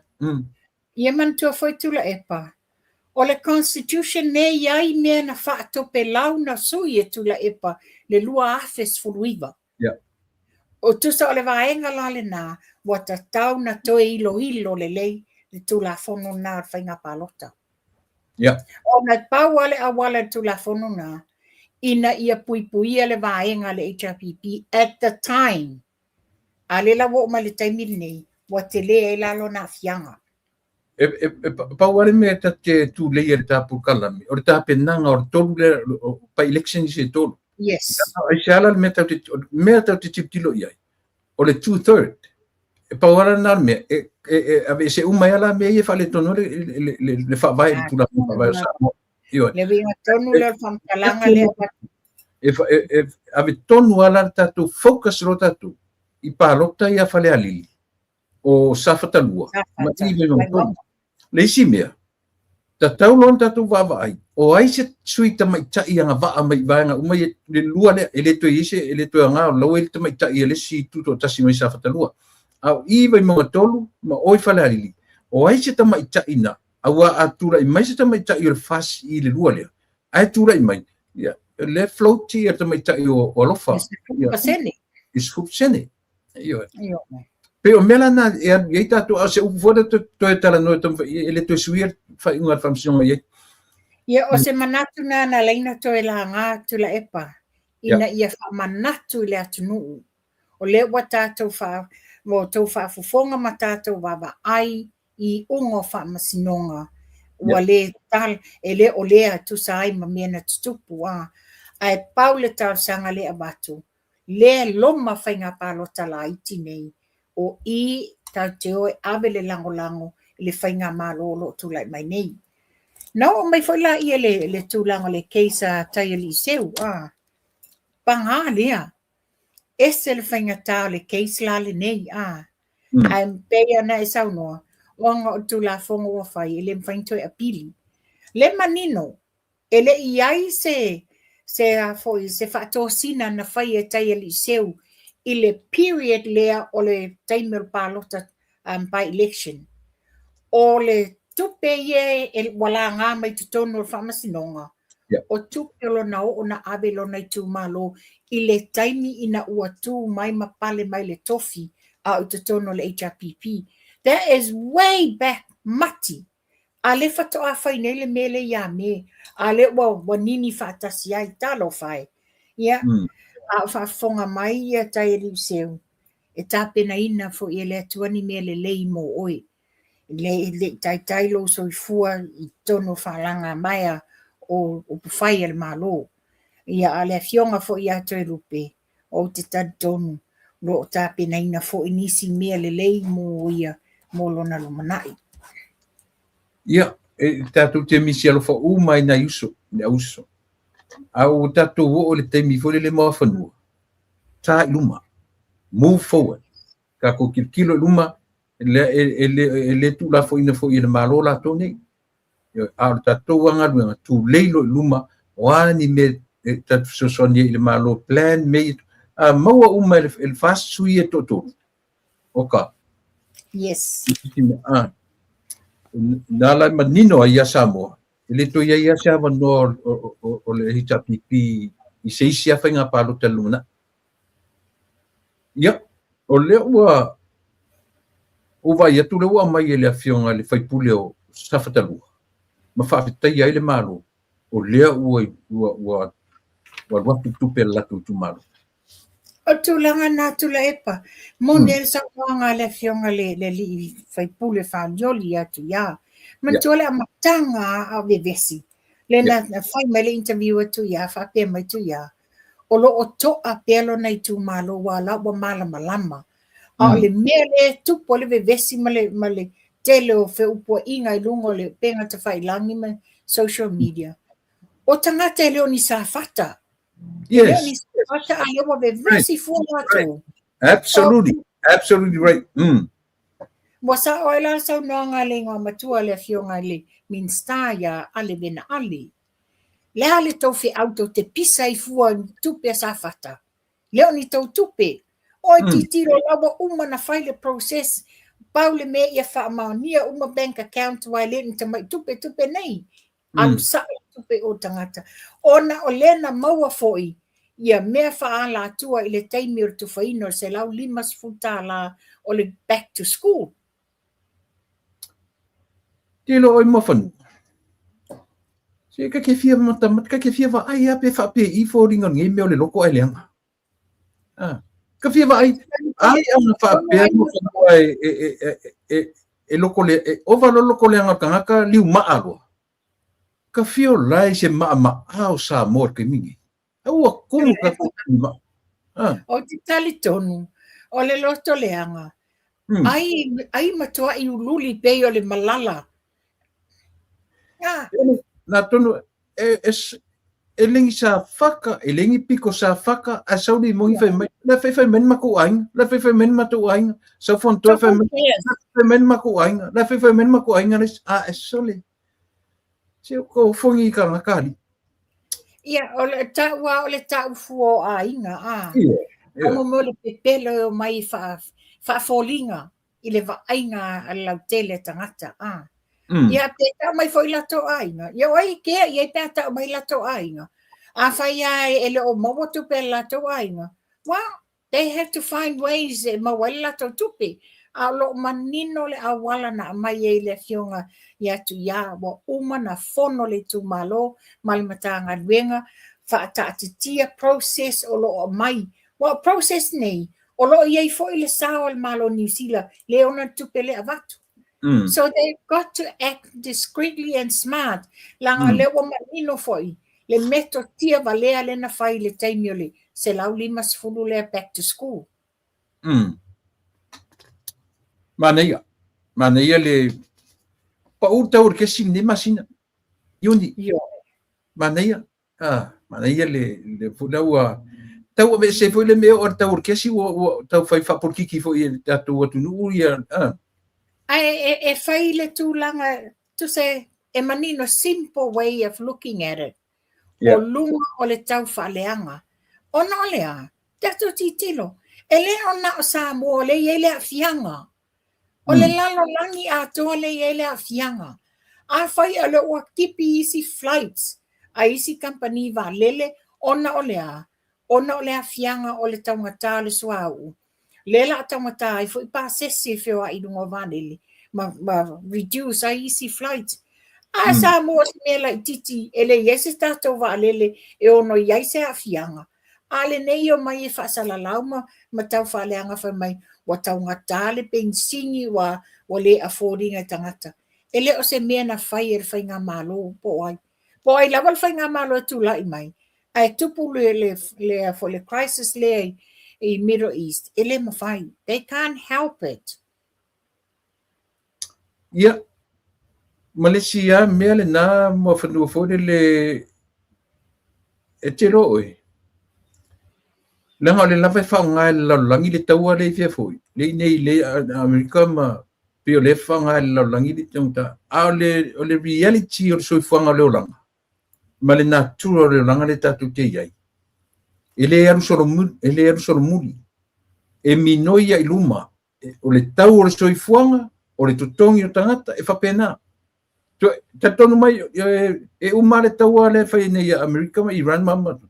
Ai tu maua ia le tau le mena. E se alanga, that's our nature. O le natura le fofanga le tua. I le ma whainga kaku, e o fwere mele whai mei tau tau sui fuanga le samo. I le o le mea nga. I le o le whaina fix tangata whai pisinisi la ma le lato pe a whai e maua le mea tau o le price control. E whaina fix. A o le tau ai o le sui fuanga i le lumanai. The whole wide world. Mafanua. E move forward. E move lunga. Yes. Le lavo o le mori mawina le nuu le te no fai le atu nuu le te no fai. Te lore tala mali ia tiwe. Every single day ke ala ku faro lo sui tau. Pe sene le sui tau ai le ese mino ilano e mino ia ilunga. To ina la fa mutana mea tatu. O le natura le sui fonga mele ona. O le langa na iai tu la epa. E o ia mātou nei New Zealand. E le whapea mo tangata sa mo, o le fo i whapea nei. Yeah. O me pitu silinga tangata mo me o local produce. Yeah. O me toto i nei, le a whai mai nei tala wha mai o tangata le ia, o le o whangota mai. Ia a whaafewhea le teimi o tangata whangota, whaafewhea le tau o le pensini, o le kiso o whao ngai waano, add all up. E tatau fo ina mau le marginale. Ale tangata whai wala tau, pe fo la au whai whatoanga. Ma whanua.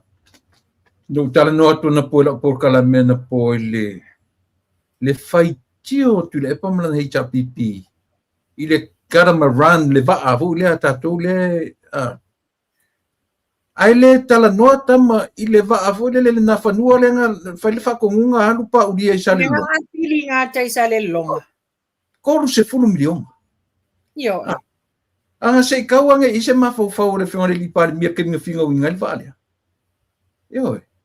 Koru se 4 miliona ma le vale. A whai mai ngei kala ma whai mai mai mau kupe sa mo mai mau tupe sa mo. Ia ti tira le malanga na apili ai le na whanua. Se malanga malo. Mea se malanga malo. Olea. O le onga le HRPP, o le malanga lato vaenga whai. A le katonunga la inga demandai e sauleva e batu lato ina wa whaangi mai o i salaman. O le vestanga. vesi nā lenga lai longa ora le sawa le vaa lia. Au le vaa ea peni whana ea, ona ele sa o le mea kaula koe le vaa me avisa vai. So I heard to la epa, this is through the grapevine. O le vaa le nā watu ma au penga. Ai au, so. Yes, we don't know pa maunia tala na lena au mai. Ua vevesa e whanga ia na papa. Ia whelanga roa, ave le lavea i sau le vaa ma maini au penga. O le ala le, nofo wha le mafo whau iai. Ese foi fuanga le atua.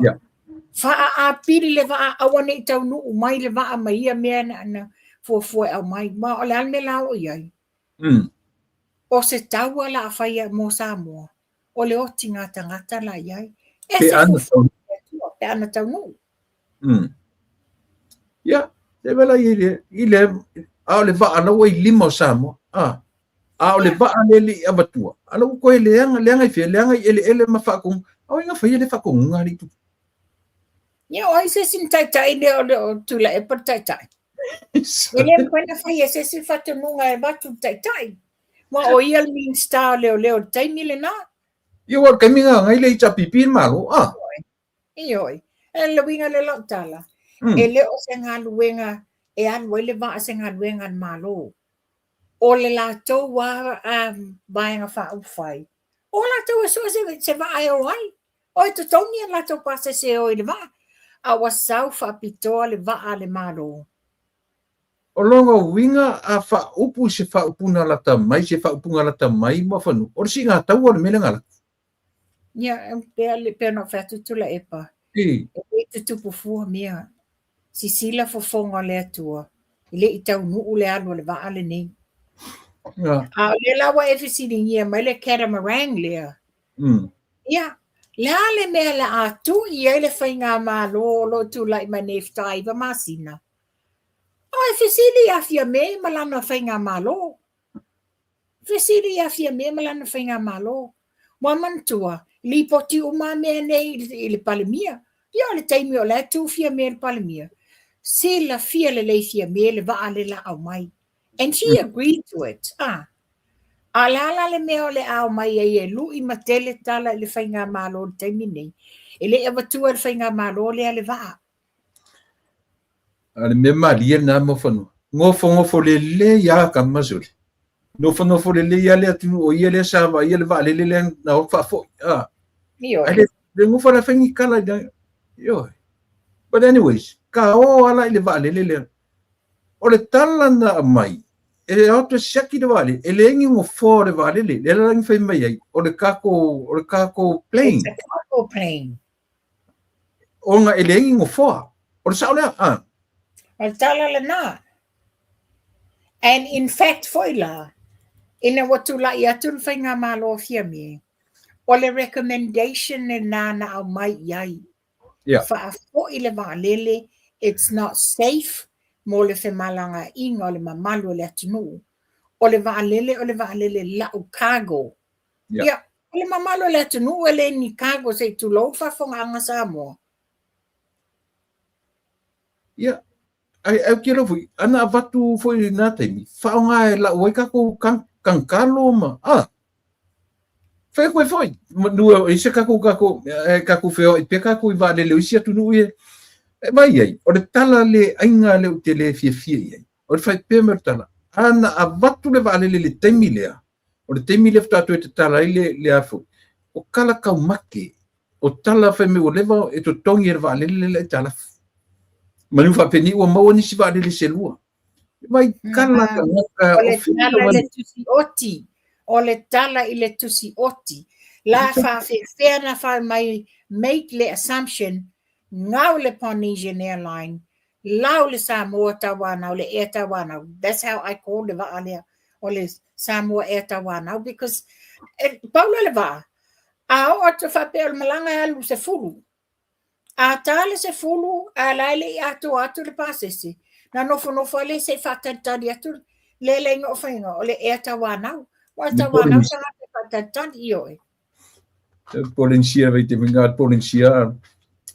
Nofo si toe ina mleva le fakan. ai ke fa longo tu ngor speaker o bala au mertenyo mele vale pa maru watu pa se wa le wa ta mai captain ia wa ti leile tatu valele se ia vanda se ia le fitu taiau arto inan sai oile maile me ko inga ai sole ngi foi valele linga fa kali mangi la o fa kali ai fu ko vara mai ko ku le vale e te lona sa tupu Polynesian i taimi e tula epa. Fa pia koi lale e tawa naule nei.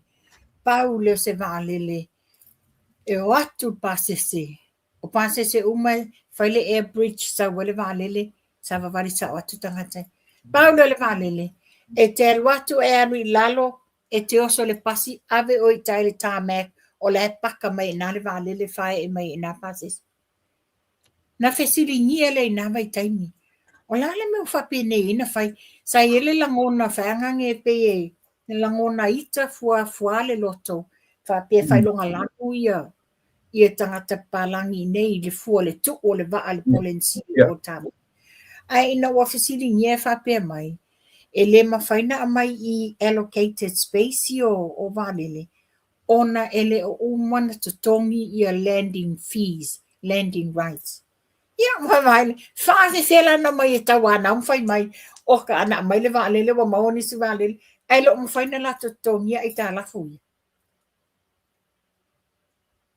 fitus fulu e pe vas fulu miliona yo o mai ia malo le ko kongi mo i kala lana na o fa mani ya i ai nisio a inga a sa fai nga wenga i le Samoa Airways ina ua tapunia to titi a to tai lua masina le to tongi o la o fai nga wenga na no nofo ya le to tongi fa fe tai le fai nga malo le na tu la i atu le lana amata ina to build up le cash flow ma to tongi ai ta lafu ma to tongi lo a launi ma taimio o tangata fai nga wenga ia ale o fai nga wenga sa yai malo mo fanua o te taiton e tutu sa le ia America ma New Zealand i le system le mo tangata ni taia o inga wenga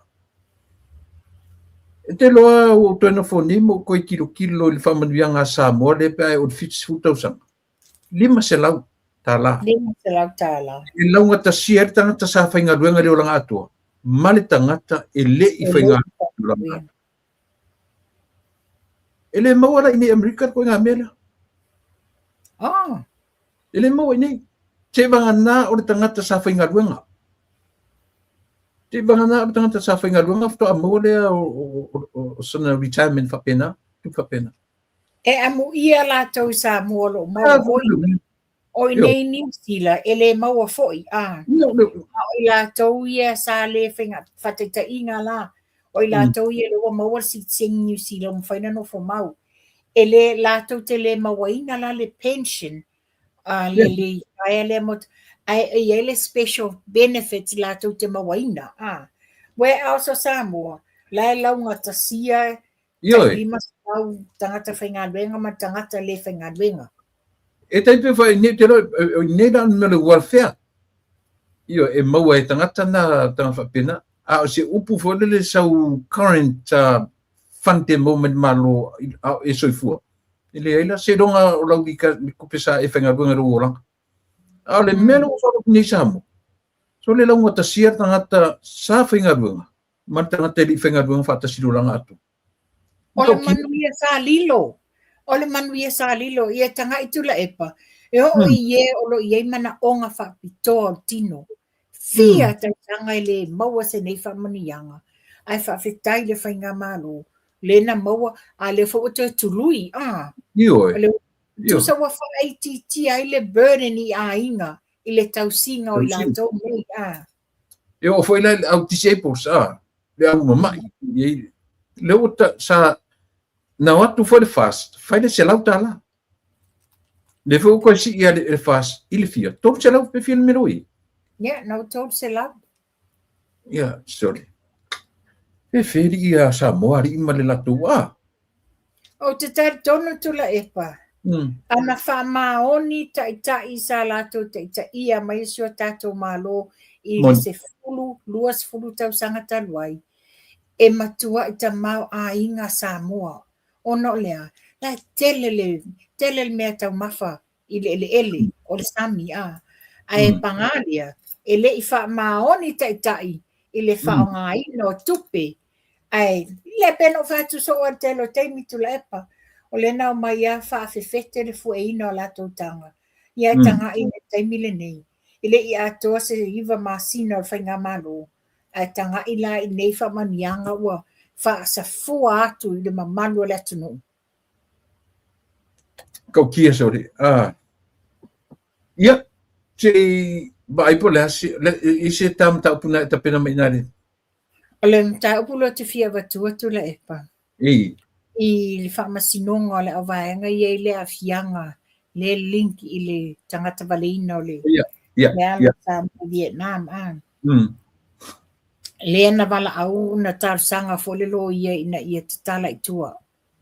O le ai te ina la wale le prosecution e le ai. It's a flight risk a wale ta langa i tua. Ai na o maitai leo na kita o na le maitanga o tō lua. Le maitanga le watatala mai la i tua a. Ai o le la au o le mata upu i lunga le whamasinonga mawalonga. Le la au o lunga Supreme Court o na le... Pio manga te ena me whamsong maunua e pēa. O ta iro la e I didn't get that. Paule me le nei loa. O le tausanga le na ave e ave le whamasinonga mawalonga. Ona o lo iaia fianga o tupe ele e lea sa suia i tupe le mafuele o tamai o i Vietnam. A e nofo la matitila tu la e pale mamalo le atunu. Le fa la maua mai, nisi o molianga. E molia i le taumawhai e bribe leo. Taumawhai tongi tupe leo. And they even misled. Wawaila le te leo le fianga. Mo meo drugs nei, onga o lea, le tupe ele le la tau te whaongaina. Awa i o te whawhetai, po ai nei malu al malo sa tau mawhaile o waenga i e bribe tupe, i le whaamaoni ma la tau te ina, e whai elmo dianga. Te loa e le la titi ansa i linga whai mea ia E le la titi. O le no wharongo longo ua matua te ena mai a Vietnam ia tar sangar tatu. Yo e. A fo e whai ato tu langa le na peo na sauma manino fo le fionga le li pale mia. Langa e whai le tala o ngo me fo sa tupu ne New Zealand Australia. Lea la, the lady, she spent nearly 30 years in Thailand. She spent over 30 years. Paule mea na lavea iai, na spare lo na soifua. Ele i whaia, le death penalty. Mantua nuu nei le atu Asia. E ma mawhai o le atu whasalanga i mea whapea. Whasi o tangata ma meo drugs. E ma mawha whasalaoti i le atu whasalanga. Lela i elta maita i lena whatpuipui. Paule mea na talo sanga malo sil malo Australia. Lena lavea ilon soifua ele i. Ele i lavea le death penalty. But by the time she came out, you know, it's that mental stress ilona mafau and all this. Over le luas hula todas hultau sango whapuipui ai. Ia, pefola na iloa lava tulanga i yalo i o Samoa. Ona ua e moni e leo se tangata anu Vietnam na maliu. Ai langa ua whaatino ngalwe ngal fasio tangata i e leo atinu. Yeah. Ele noi. E mantua langa ele ai ni ofisa o Vietnam e whai paanga mai nei ma Samoa ma Australia ma New Zealand. O lea la vai ta ma whai mai Samoa e lango mai a New Zealand ma Australia e se sosoani Yo avo i tasi foi le nā mea, te ro tasi nā mea no whaalongo longo e foi por kalamea to ina lea. To ina lea lau koinga. No whaalongo longo le le manini. Pe whaasiu mata ilan tara noa sa tatau e la auli, e malana whainga malo. Ona no whalolo to ina ma mai tangata sa na whai ai foi nā mea whape momoa. Sana lawe ia, o whangofo whapea sole. O nga whenga e au mai ei, o e kero awa peo New Zealand Australia, e kukusa New Zealand Australia ma Vietnam, ai nga yang kang fasio ki kang kai fafonga la ko mai ba ku sa mo ku di fasalang sele ale la ngo fa makusi le lima I pare mia ma fenga manus e ka kaunga ku la mai le ya no ma fenga ronga Tulepa e pa wale mele tula I mai ya te nei no way singien men man tua fo le sa tulo wa wata ule swafa le sa fa puli le sa bia fa so tangata I nei New Zealand le na watu Samoa mo lia fa so tangata I nei New Zealand watu Samoa alu fa palota le na tula I mai fa palota na fesili yer to telo tangata ia tula e pane to ngamia le talan na fai ele I fai ele fa so tangata I tono Samoa ai mana oila swinga le sa tula I mai oi yala tau sifo la to sifo Patrick yes lo wa mali ana le me le te lo ya lana na matua I tele le fai tionga tangata ai se o mafai ai na alu le palota a le tangata sa fal pui so tu la fon ai tali sele ja pipi pi ala le tali tu le epa la fai tele sa okay ele I fai ai sa mo so ringa tu la fon yo ani to nga tu la fon se so de Mario kanga kasori e alu fata si ale marie le ma fau ma le fa valea ma tau fa valea ia sa no falongo sa no fo martini fangaloa I pisi tini fangaloa nena no fo muli ma to finio sa oi I marsa ia ua tele nei ole mata upu wale Central Bank esel mana ia e tele a mai am ta puna tula e pam man sa te tele tala tau whaaleanga nga I le Central Bank e mai se la fionga te mai ta min stau tupe la fionga mulpola na rosa wa neila le tau tala la fai le tau tala la fai ina ua fai fol tala tupe sa alu fol toi ina neo tula e pa ma fai la fonga pa mai le pale mio le pepelo tala tupe mo le miti no des le wa mai tonu sau noa la wata mai ta I komsino le Central Bank I le fa manuianga wa I Samoa le la wato e fa fo I la fainga fa mai Central Bank tu mau e fainga fa mai ina I fa tu mawina I bele le fa manuianga le wato tono o le tato fainga mano o te lele tu pele faina au sia tato e faie tato fe fata wa inga titi e se fulu lima masina that's over a year tato te faie na fai fata wa inga le malo Samoa faie na tinai io baila ye o baila le tau o sta espora ia le mai te le sao tato ye fafo wa ele se tama I tatala noa I ani ia batua ia unta pumun tatala noa le tala foi le fionga le parmia ele se sui parmia ai le parmia ele se swimming star ele minsta ta mai lora ia le mafanua te loa le melo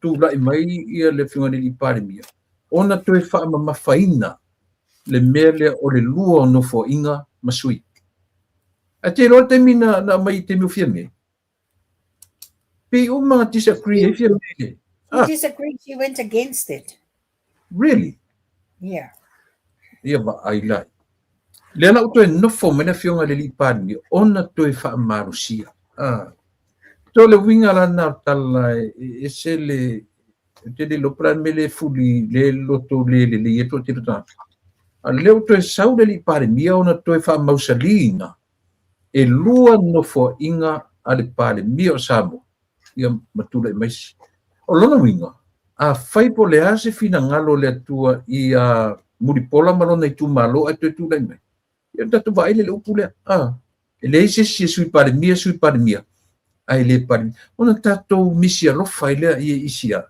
isi tamo to elupe Ai. Ia au te tonu tula epa. O te tonu e maua e tātou le file mua le atua maua le langona le lei ma le loto le lei. E saunia ma tāpena ina fo i le atua nisi vaenga po ni ngā luenga sili atu mo le fionga i ato rupe. Ka fefe a kaka mai kaku kamengi a mako. I'd love to see Terlupe at New York, the ambassador of Samoa. Yes. Yeah, ele New York, oi lei Belgium kaminge. I think tole a four. Tole a four lai o i Geneva. Oh, okay. Yeah. Ka iro la po ilai Belgium. Ia wa o tato no whanga nei fafo. O Belgium, o Geneva, o inai New York. Ia mātou nei New Zealand, o Kilani, o la Loi Wellington, Japan. Ia mantua foi la le la fa popo Israelu. Ia Israel. Ia. Ia. Ilo pe ki o fai fiu o laki merka ku kamo ngal mana la yeo. Wow. If so, he's the only person in Malama Fiuia ina mei to tonu Israelu. O levana yai. Yes. O levana au ona le na fo itamadi I to tonu. Ta mai la e sele mana ia famanuianga le wa maua. Le wa maua le kolisi o le tuatane. Fa pe fo ta o nga farsela Yeah, well done. Au fafonga mai ia Ellie faletolu. Well done, Ellie. Mana ia e Paulo le pule a honga te vai atu. Fai malana live e ka laiva solo ta vale su e te mitia onga. And yet, last year, they had a very high na tonu lava. Yeah. Sorry. Yeah, o le pulea onga e fai lo le roll call ta mai ti tai au e mai se la vaenga matutua ia la vaenga le la fai usuenga o tausanga e matua I punga I langa ta vale ka laiva solo I ainga o ta mai ti nei matau wala au e mai ono le nau tai ina ia manuia o onga a wao lato ainga mo lato lumanai Lela watawia le wa ofa ia Japani. To se lau fitus fulu afe, to se lau limas fu fatala, le tupe fa le ele lato fa le onga. Ia fa pe foi le onga tulanga lua I farsela. Tolu no lima Ma le ono vartas manaya. O se tala fia tele na tala. Ya la feme o la ta TAC application. Ioi. Fa mai lua se lau tonus fulu applications. So far la, se lau limas fulu le ua fa manuaina fausia ino o fala onga. Yan mantuan o le iba tasi na amata mai ele au nanga le a Japani So it's been waleva na fale fainga pa anga le ale chaika I Samoa ia masio tatu watunu. Au whakari ela whamautu ina tulanga lea le tato pathologist le forma whapitola lea mo. Le forma ina la tu study Yeah, le na ofo ina mai te tongi uma e yelo na malanga I Samoa. Le na latu lo feita o tonga o tato mariu e to wha le sa iai Ia whaftai I le foi tamari I au nanga. O le mea leo te fisili so o ia au tula epa. Au whakonga mai le la tunu whapea foi le fionga le li pari mia mai lato sa te taina. Pa ngā le ese sengo le tūlanga le wa iei nei le whai ngā malo o tua nai. E mai e tula epa, o le sangi atu o malo ese. A le ngata whapea. o pela o lea tamari.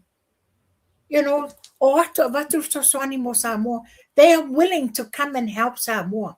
It never happens before. It never happens before. I say, ona lai fai tau tangata lunga o penga te fai. Langi pēno fai tu fo telo o tā whatata noanga. O le tala fai nei Samoa. Ai e loa uma e diplomat corps i te tono Samoa mai fafo. Ngalo e alato. They've got agencies Samoa. You know, they for alfono le al palimini. There's the Hansard. Le fa di uma me. Fa long uma tunu unei. Le fo fa fonga tala tupe me. They are more than willing if Soswani Samoa. Uplift Samoa from the telo tausanga pangati ai Samoa. Ia le fo fa fa mai nei le fo Samoa le law enforcement from America. America. Len fa uma le so. Nei o hava noa mo le development e pe le wingo le tala o le hava noa le wa lo lofi atu tangata e ofo la tau tau mwhainga Soswani mo Samoa. It never happens before. O hava noa le lei o se tulanga le lei tate toe fia pa ia o lea ua pe ua o su e ava noa solo le tio ia langolongoina le na o mata i whataranoina o le li sa whaima minsta o whamasi o leo whawalo e peila o le te mwhai whawalo e whamatala mailo na maninonga malona i loa o le tūlafono i mea i le drug test lente te ea e fia mea e le o lilo i la lo le o iai o se tulafono a le palemene lava ia but o lea e taatia tulafono e galue ina ai leo feagai ma mea kau drugs mena le ni tatalanoa muamua taola le mea taʻu le rule of law lena o fetue le fesili lena o fetue pe iai se loa pe iai se tulafono pe leai se tulafono a le palemene lava ia na le la pe le sa e moni leia langa sa fa masino mo ia loia na te manual le tuenga me ia ai o le mele tama fai to ile atu e le tatau istangata na fai ma pale me o le atu fai ma ta o le atu e to e tu ma to e te fai si awala e fa leo ai ona opinions mana tu foi ona opinions e fa leo ai ai le o le vai mai o le lalolagi o le o ia o tangata sa tu ili mitangi olo sa fai ma pale mi o le atunu tatu e pa itasi si vangasi sai na tu le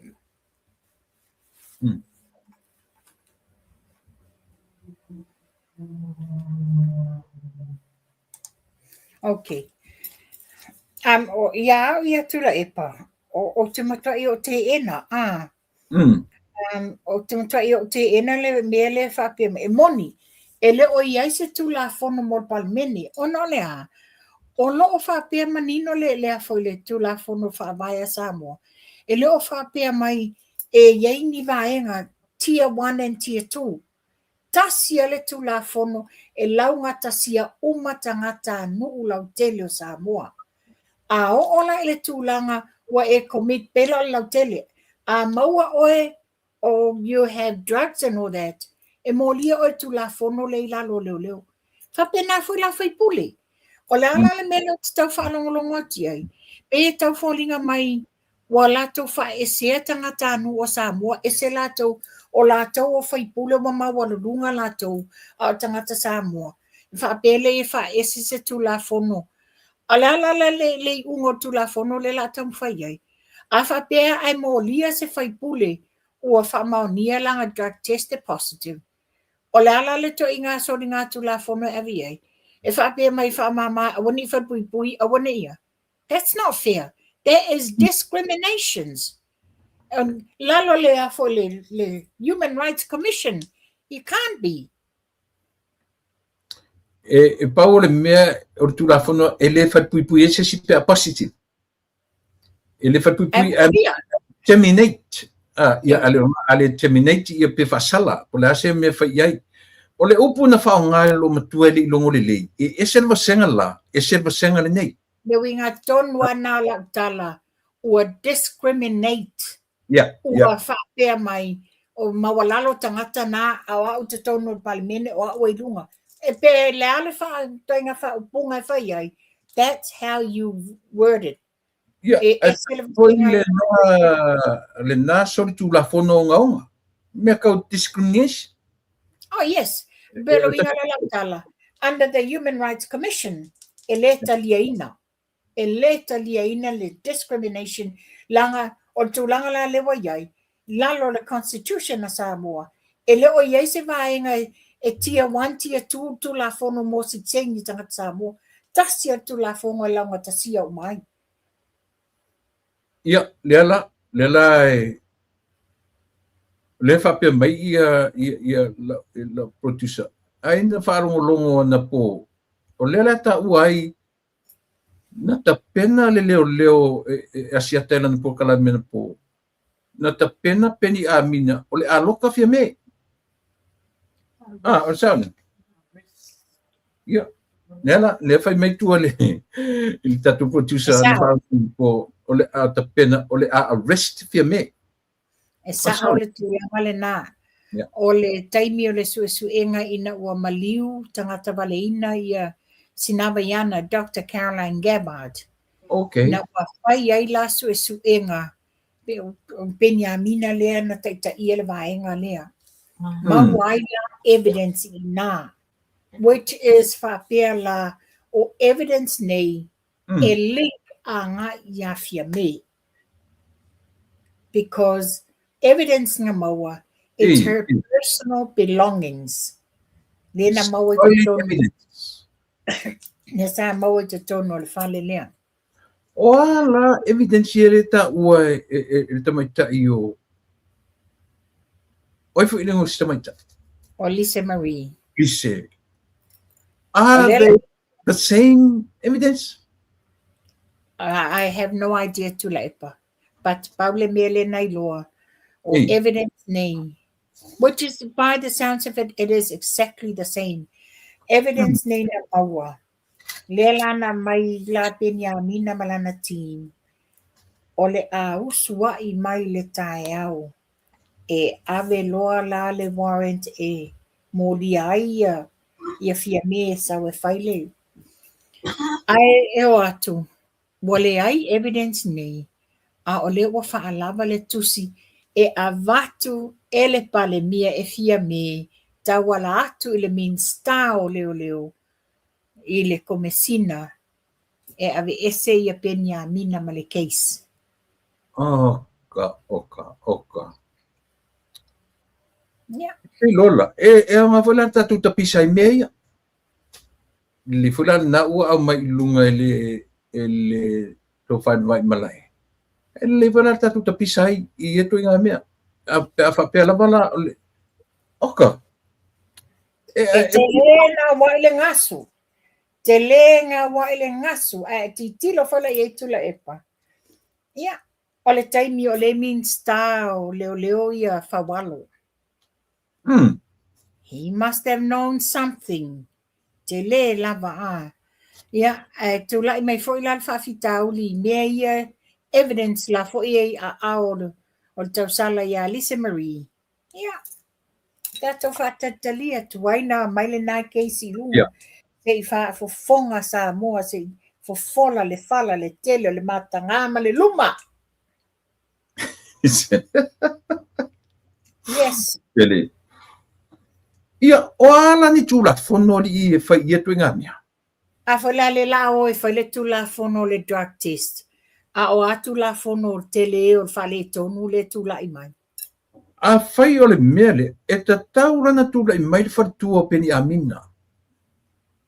E ka kaunga fai se fainga il case le maliu lea. Ta si le maliu pe ta si elva ia songa fai ei le whamasinonga le ai Iyo e.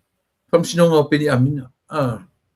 Se e oi kamaki le ia ele o ia onga so le maram lama i mea Me tonu ale na.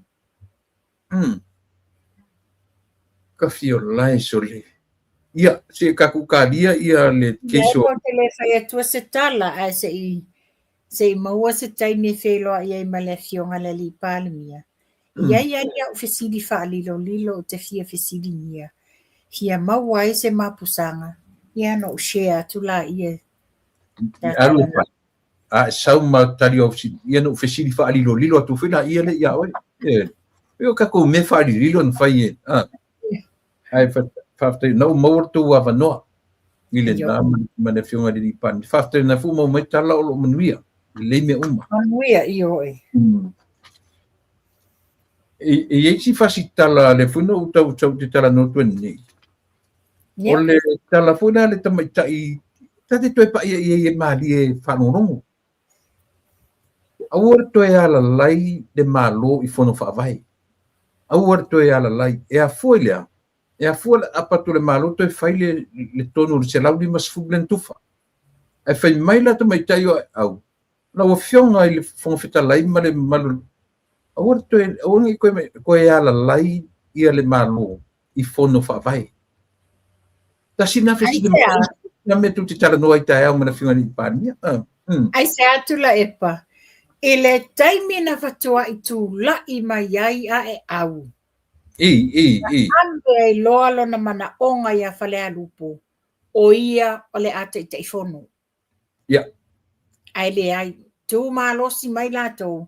E le te ifono o ia. Ona o le a. Wa levanga demand.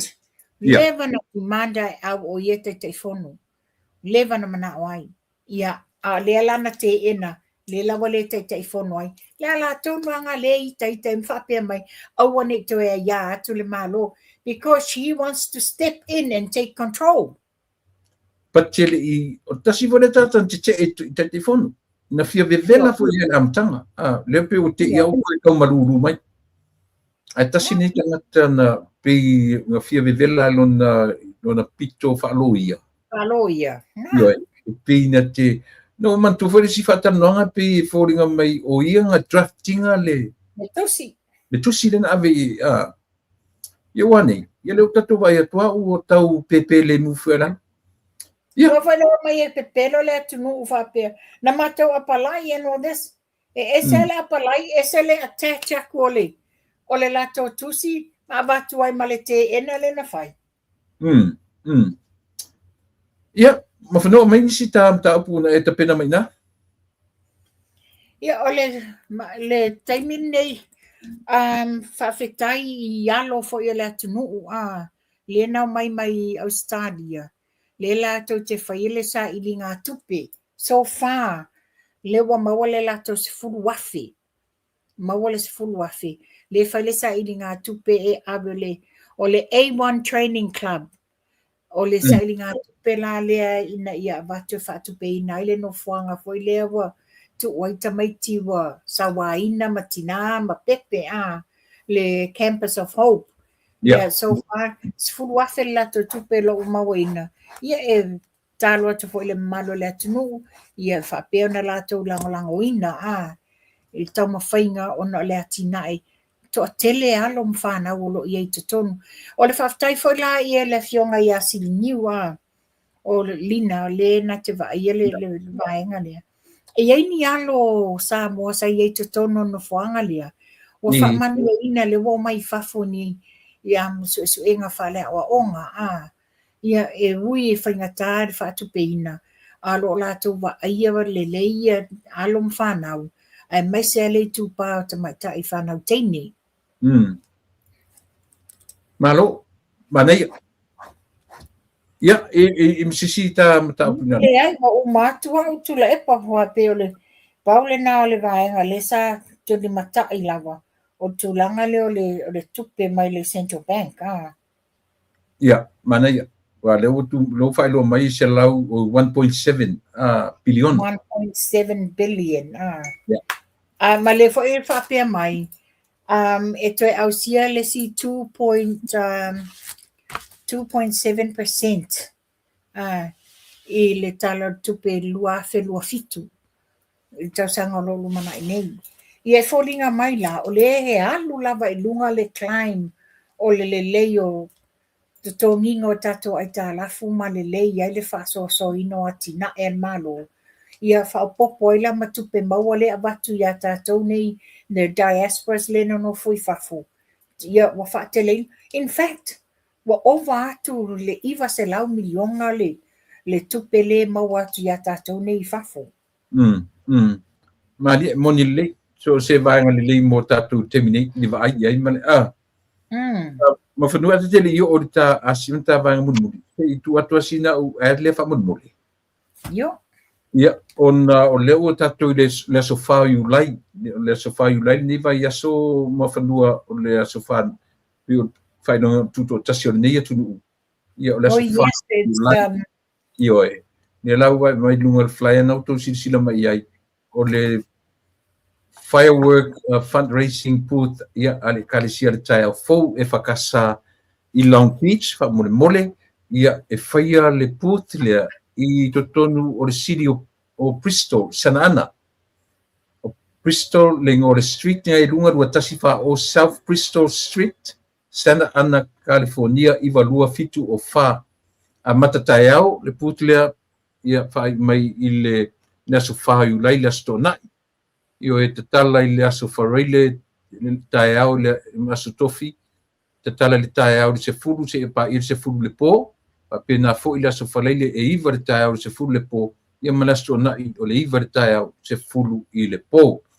a fiwane se suwane ma liwane ia ma ane ta whawai ia ma support ia le kalesia lua tasi fa o South Bristol Street Santa Ana tatu uma Santa Ana, Garden Crow, Westminster, wane uma iai e lango ia le sia kalesia ma le lato fundraise o le lako putle fa mole.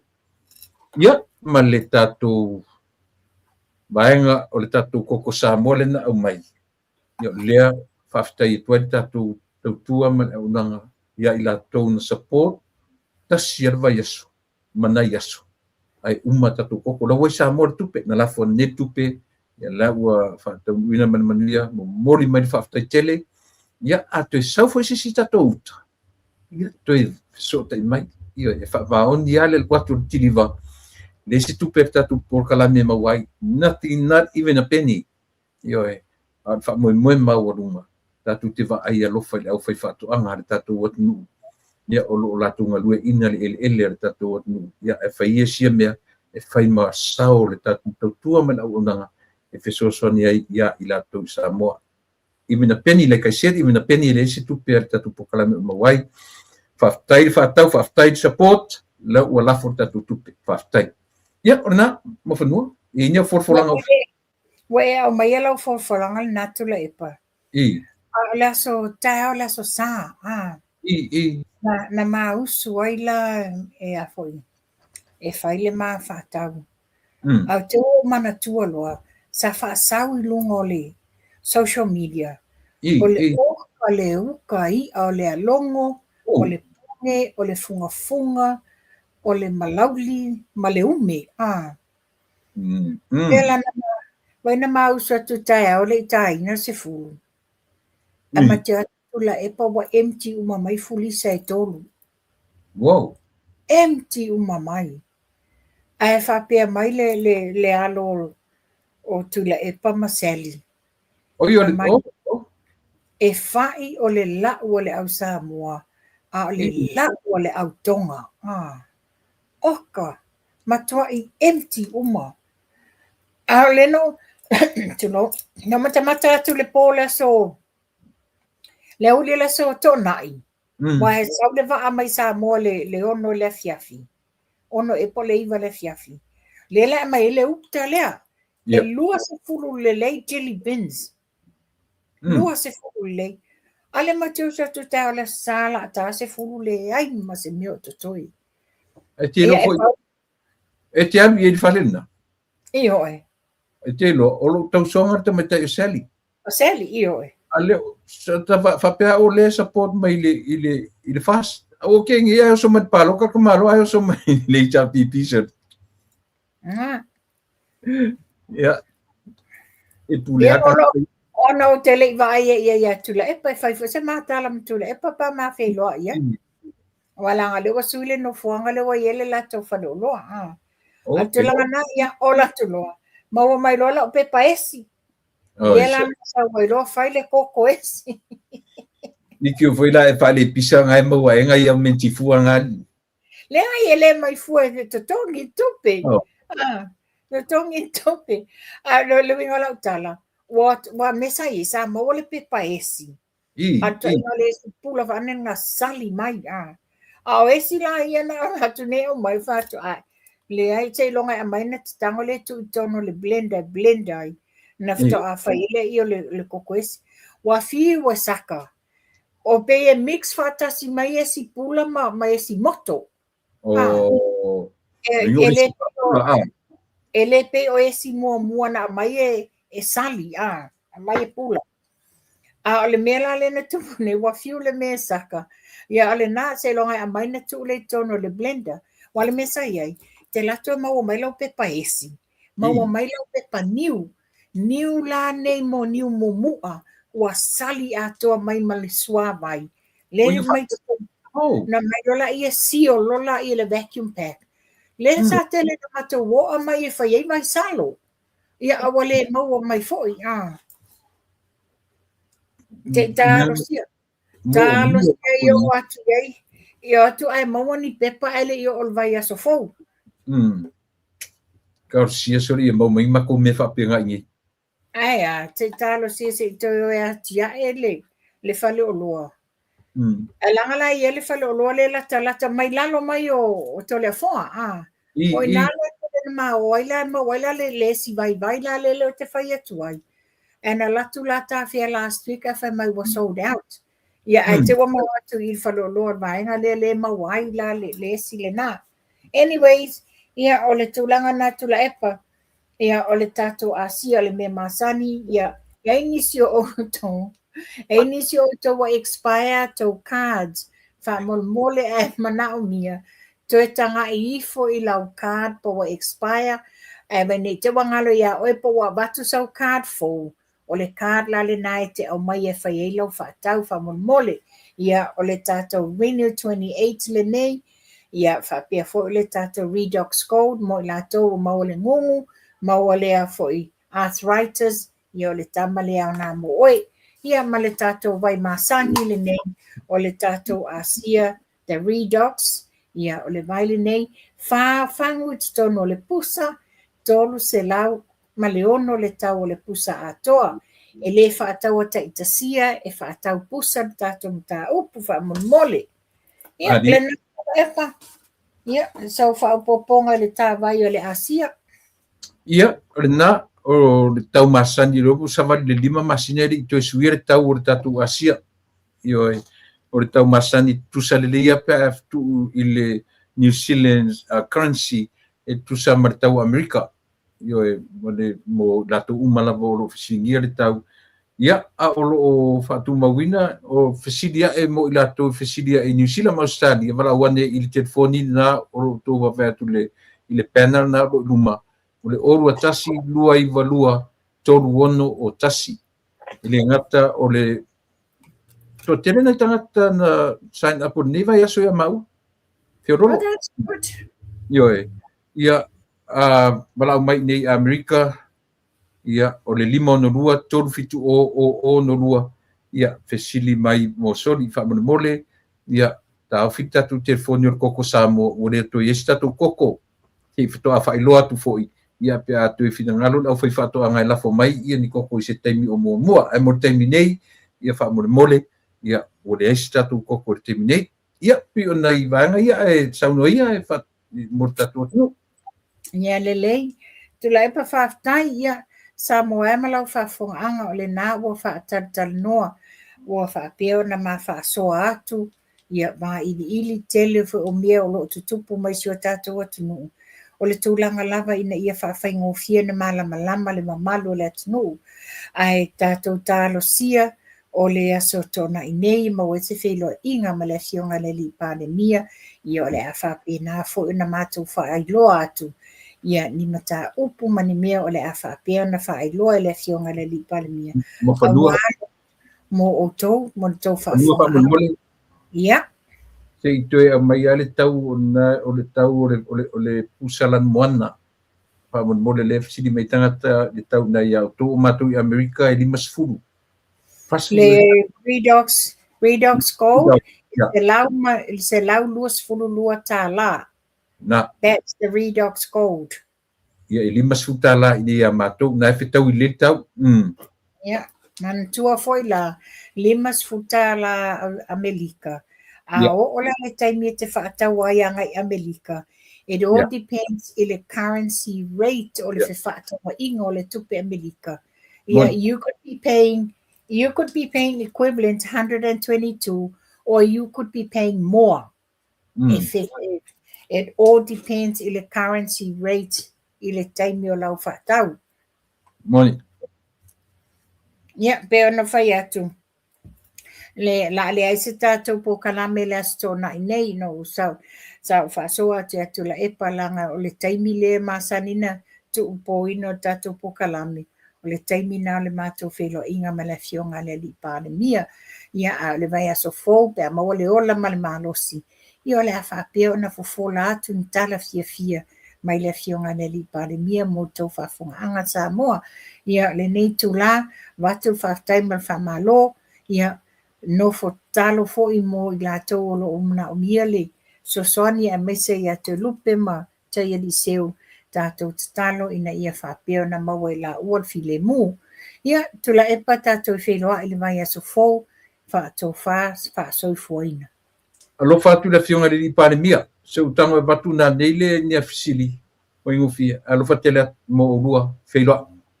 Wheloa ai. Wheifua. Ia, manatu sa mo le ua.